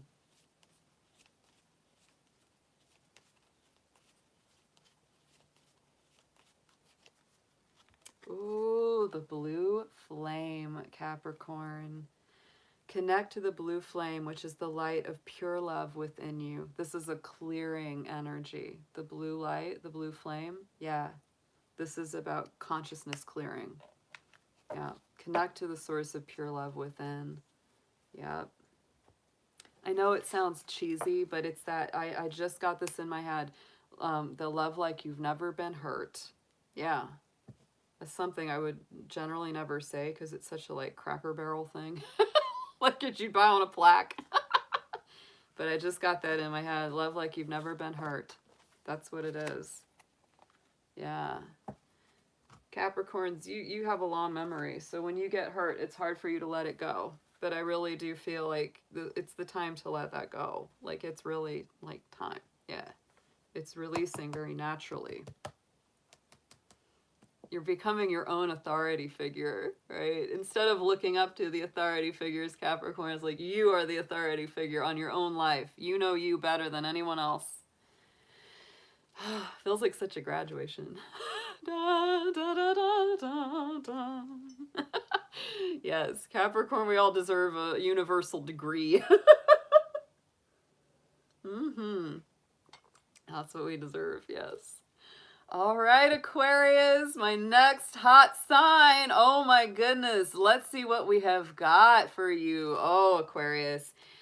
This is a definite leveling up in the cosmos, in the universe, and on the mass consciousness level. We're stepping up from the Capricorn energy of Jupiter and Saturn, and now they're heading into your sign. So to me, Aquarius, you're next. You're next. You're going to experience a lot of what Capricorn has experienced this last 3 years. Because this is really going to start growing you up. You're going to become your own authority figure. You're going to be embracing and embodying a lot of gifts of maturation and independence and stability. And I think that it's going to be quite nice. I think it's going to be quite nice.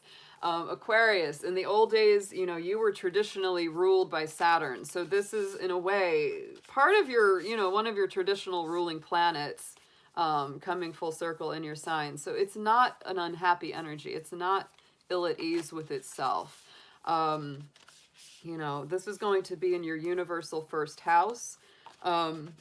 And, you know, I'm an Aquarius rising. I'm an early degree Aquarius rising. So this is actually going to be, just as my universal stuff is cleared out in Capricorn, it's I'm getting it again in my personal chart, in my first house again. But I'm totally cool with this. And the reason I like this, I was thinking about this at length the other day, Aquarius, is that what it does when you have Saturn energy in your first house like that is it's giving you this opportunity to really reshape your whole identity structure, because the first house is the Aries house. It's about our identity. It's about who we are. It's about how we present.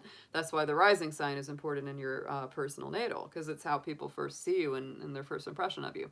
So when you have that energy of Aquarius, you know, to me, it's all about really reshaping your life and how do you say that? Creating a new foundation for who you really want to be, you know? If you've wanted to change your life structure around your identity and how you present yourself, and you've wanted to become even more true to yourself, this is the perfect time for it when Saturn's in the first house, because it's all about what doesn't work for me anymore. Saturn is all about that. It's like, what's not efficient? What's not working? What hasn't worked in a while? Let's get rid of that. Let's get rid of that, right? And so that's why this is a very nice energy. Some people might look at the more challenging side of that, you know, because the first house, Saturn energy can also be a little challenging, sure, because it really challenges us to change some of the things we don't like about ourselves anymore, or change the things that we feel do not fit in to our current personality and how we really want to, you know, represent ourselves in the world. That can be challenging, but I think it's also very liberating.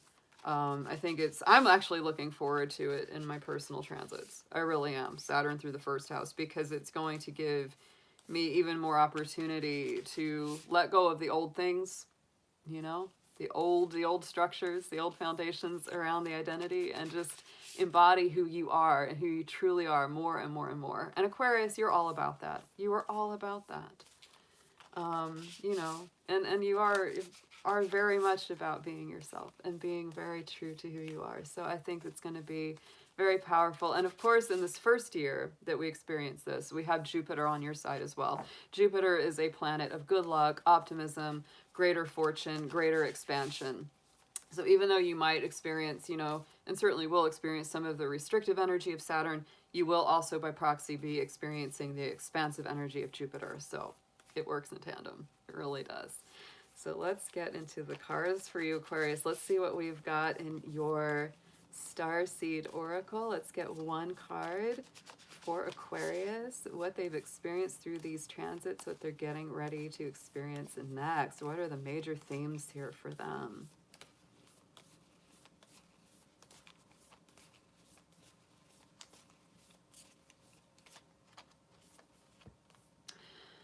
Oh my goodness. Libra had this too. Look at that.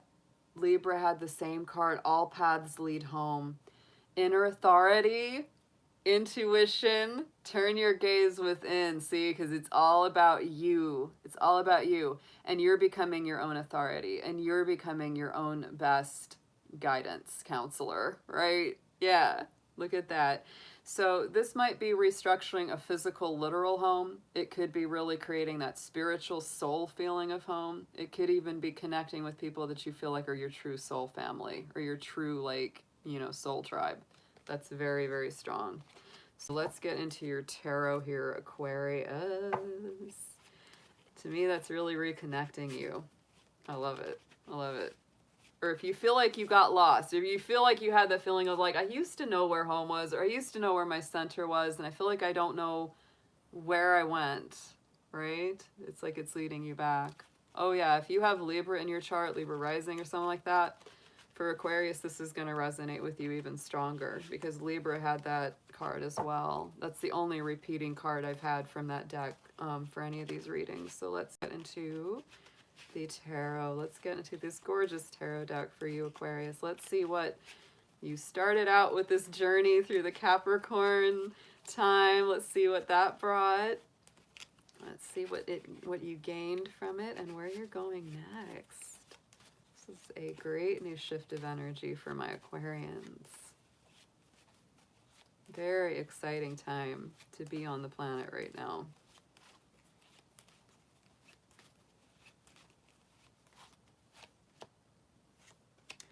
Yes, yes, and yes. I love this. Oh my goodness. Aquarius, I am claiming this with my Aquarius rising right now. Absolutely. Look at this. 10 of Wands. This is where you came from. And yes, this has been a major challenge. because you had Saturn moving through your universal 12th house for the last 3 years. That is not easy. Not easy. I've had it in my personal 12th house. Look at this. Ten of Wands is the end of those burdensome cycles. Look at that. The old death cycle has gone away. There's a new life busting up right through it. New life is coming through from this cycle, and you have let this one go. It's in the can, Aquarius. Ah! Check out the center here. 6 of Swords. Getting in that boat, leaving the troubled waters, moving to the peaceful future here. Yes, so leaving behind old dramas, conflicts, intellectual intrigues, or anything that was stealing your intellectual energy is going away, Aquarius, as you head over to the next stage of being. I love that. And I love it too, because that's your own energy, right? That's Swords energy. So you're going to love this. For your next cycle coming up is the 6 of Wands. It's a victory card. It's a success card. It's riding high, starting to see the results to all your hard work. So this next 3 years, even though it is, definitely going to have, of course, its share of challenges, right? It'll have that, but look how good that is. This is great. 6 of Wands is just a wonderful energy. 6 and 6. Look at that. Beautiful vibration. Thank you so much for that blessing, Ms. Mindful. Ms. Mindful is a wonderful fellow Aquarius. She has a beautiful channel. If you have not checked her out, check her out. Go subscribe to her. She is a sweet treasure on the earth. Absolutely. So, yeah, let's get an affirmation on this. I feel very, very positive about this reading. It's just so nice. It feels so liberating because I know my Aquarians in this last 3 years have been so tough for them. It has. I know it has. It's been tough for me, I'm telling you, because like I said, Aquarius rising, so I experience a lot of the same universal transits that Aquarians experience. Yeah. So let's get that affirmation here. Oh my goodness. You're leaving behind so much troubles, so much old difficulties. Look at this, release. Release anything that keeps you from your path of authenticity. Aquarius, you're all about authenticity. All the paths lead home. Yes. This is a card of release. These are all cards of release. End of old burdensome cycles with the 10 of Wands. Leaving the difficult times and having this victory coming in for the next 3 years. Absolutely. Fabulous. So good. Can't get nicer. All right. Hey, Nixie, how are you doing in the chat? Good to see you. Yes. Well, the interesting thing is, Moonchild, we all have all the signs represented in all of our charts, and it's just a matter of whether or not we were born with planets in those signs. But many times we will feel those energies when we have a transit. So whatever part of your chart is ruled by Aquarius, no matter what your sign is, whatever part of your personal natal chart is ruled by Aquarius, that is where you're going to feel this Jupiter and Saturn transit in Aquarius, right? So like for me, my rising is Aquarius, most of my first house is Aquarius, and so that's where those planets will be transiting for me, in that first house of the identity. So that's what it's lighting up. So like if you were the opposite, if you were a Leo rising, you'd have Aquarius in the 7th house for you personally. So yeah. Saturn, if you're born with Saturn in Aquarius, then it's your Saturn return. And, to me, Saturn is all about where our structure is. It's also about where our lessons are in life. So, you would have big lessons of, wow, the elements of independence, of freedom, of being yourself, And I would say that if you have that as part of your personal chart, if you were born with Saturn in Aquarius, a lot of your challenges or the lessons that you need to learn have to learn with being true to yourself and who you are. Learning when it's good to be rebellious and when it's not, because there's a rebellious nature in Aquarius, absolutely. It might be a lifetime of learning about what battles to fight, because Aquarius is very humanitarian. It champions a lot of causes. When I was 11 years old, I was all about, I got into environmental causes, animal welfare, all of that. And it's still a big part of my life. But Aquarius is very prone to causes. So championing the causes that really speak to your soul and your heart are very important if you're born with Saturn in Aquarius. Yeah. Because you can't fight for all of them. It's like pick one or pick two, right? Yeah. That's the way that is expressed, if that's what you have there. And if you are born with Saturn in Aquarius in your personal natal chart, you are going to be experiencing your Saturn return. Yeah. So yes, that's what I would say about that. But yeah, that's the interesting thing about astrology, is that even though we have points of more focus, right? That's why learning our chart is a fun and worthy adventure, because it shows us where our energies are more concentrated. But the wheel, look at that. It has all of the signs represented. All the 12 signs are represented. Like, say if this was a personal natal chart, this is going to show you where your main points of focus are, and all of us are going to have some empty houses, right? Because that's, we don't have enough planets to fill all the houses. But we have all the signs represented. So no matter what, we're going to feel them at different times, different places. That's the way it works. Mm-hmm. All right, Pisces, my beautiful Pisces, you're being so patient out there. I don't know if I have any Pisces in the house, but my Venus is in Pisces. So Pisces, you have a little of my heart, or a lot of my heart. Our little baby shark. Oh my goodness, my baby shark's out there. I love sharks. I love fish. I love sea creatures. I do. All right, my Pisces. I hope you all are doing wonderful out there. Thank you for waiting. Thank you for being so patient. Now, Pisces, this is an interesting time for you, because this means that Saturn and Jupiter are transiting out of Capricorn and into Aquarius. This does represent your universal 12th house. It is the Pisces house. I will tell you that this next 3 years, it could be, some definite challenges. There could be some things that really get worked through. I have come through my personal 12th house Saturn transit and Jupiter transit as we speak. And so I will tell you, there's a lot of things that go into that.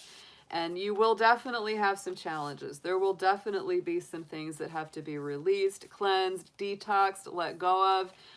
But it's really for your best. It's really for your best. And the biggest things that I would say during this transit coming up for you, as Jupiter and Saturn move through Aquarius and move through your universal Pisces house, is be good to yourself, be gentle with yourself, be honest with yourself, honor your emotions, honor your feelings, don't second guess them. If you need to cry it out, if you need to get counseling, if you need to do whatever it is for your emotional, spiritual well-being, do it, because you're going to heal so much in the next 3 years. You're going to heal so much within. And it may be very tough at times, because it is always tough, to look at those inner depths. But because it's all happening in your, own house, your Pisces house universally, it's going to be very powerful. And I think you're going to emerge so much stronger. This is going to really help you to set personal, healthy boundaries in your relationships. if you're, working through some old wounds or some old pain, or you're releasing old difficult challenges from the past during this cycle of time coming up, it's going to be very, very good for you. It's going to be very successful, and you'll feel reborn because you're going to learn so much about yourself from the inside out. So let's get into the cards for you, Pisces. I feel good about it for you because I've just come through that transit on a personal level. So yeah, it was hard, but it was also like super positive. Like the emotional growth and advancement that you'll make is just, whew, it's good. It's really good. So let's see what we've got for you. Let's first start with a Starseed Oracle card. Let's get a major theme overall.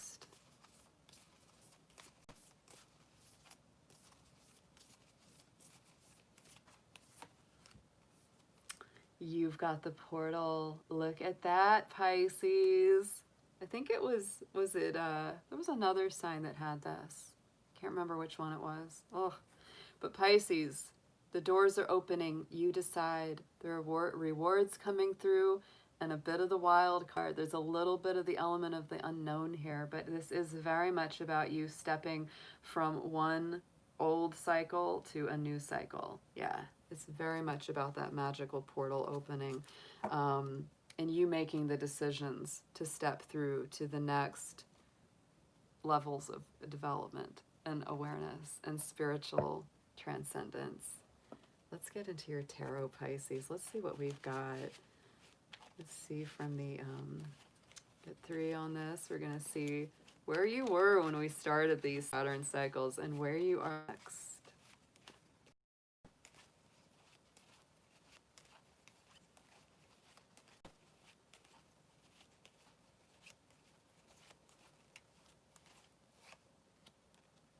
Wow, okay.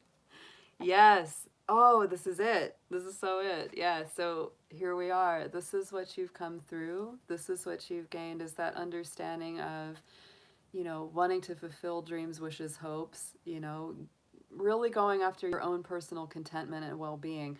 And to me, the 9 of Cups is that next step to the 10, right? So it's kind of like, I haven't quite got there, but I really know what it is that I want now. I really get what I want. And so you probably have had some moments and some situations where, like things have started to fall into place a little bit better. And that's what you're feeling and sensing.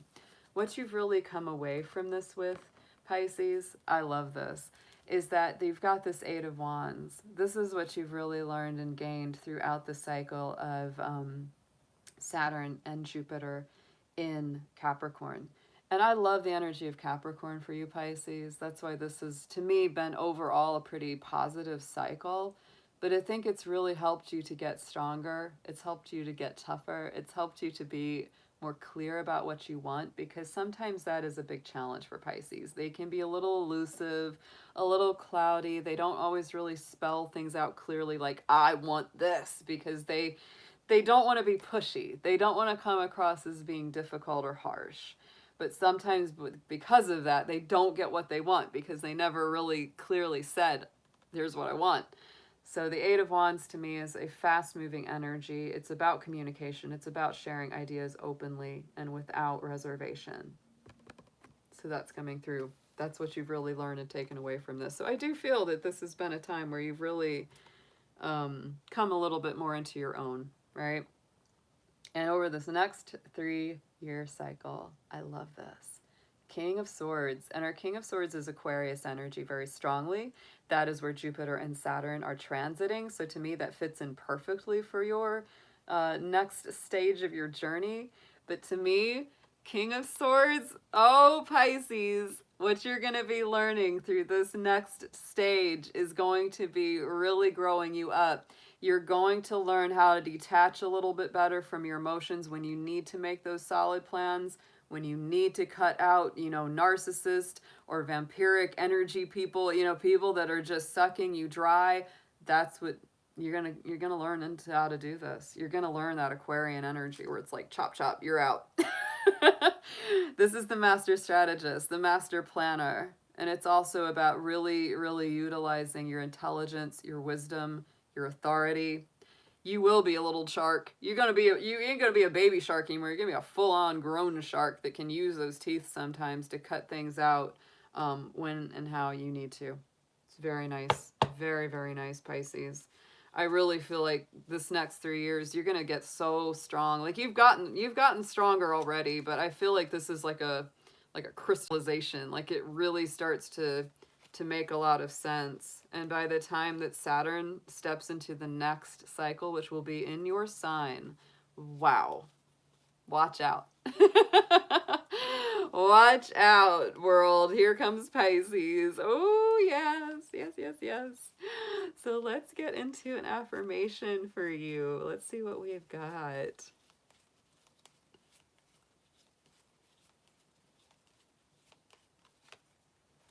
Patience. Yes, definitely. It takes a little time with Saturn cycles. So be patient and allow destiny to unfold at its own pace. Yeah.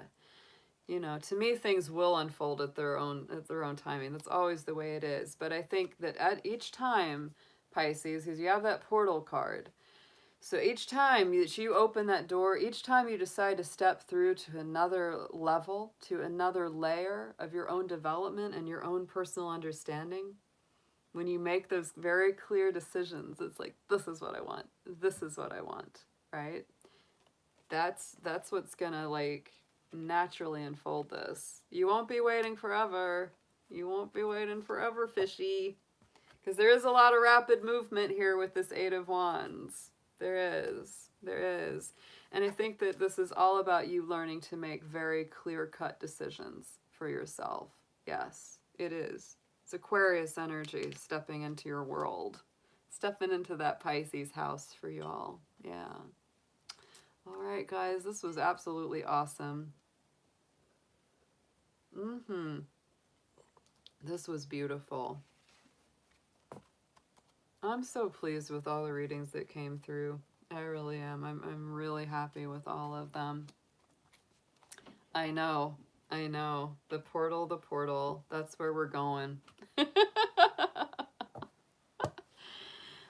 This was just an absolutely awesome night, guys. Yeah, this makes me feel very, very, even more happy about this cycle coming full circle. Oh, yay, Moonchild. Tears of joy are a-okay.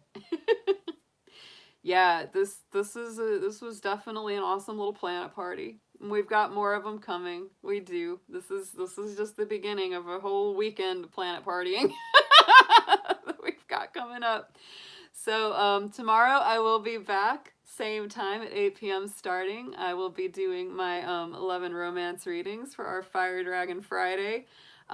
Sunday night I will be doing Spirit Animal Sunday, where we get messages from our spirit animal guides.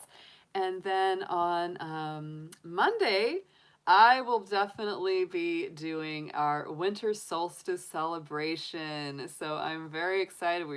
As we step into Capricorn season for all of our goats out there. Yes. All right, my friends. Well, so good to see you. So good to have you here as always. Thank you so much for all your love, support, your donations. If you have not yet done so, give it a thumbs up.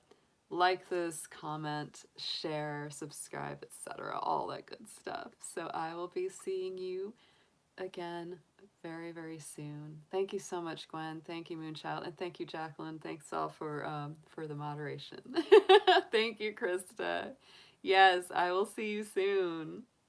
Yes, thank you, Nixie. Bye-bye, Fry King. Aw, thanks for bringing your awesome Sagittarian fire into the chat. We always love having you. Yep. Love all my folks here. You're the best. You're the best. Yes. Yay! We do. We have such a great group here. We really do. I feel very lucky. Thank you, Ms. Mindful. As always, you're such a sweetheart. Aww. All my folks. All my dragon folks. All right, sweethearts. I'll see you soon. Take care. Eat something good. I'm going to go eat some of this cake after I have my dinner. Cake time! Yes. All right, darlings. Take care. Have a great night. Stay warm and safe. I'll see y'all soon.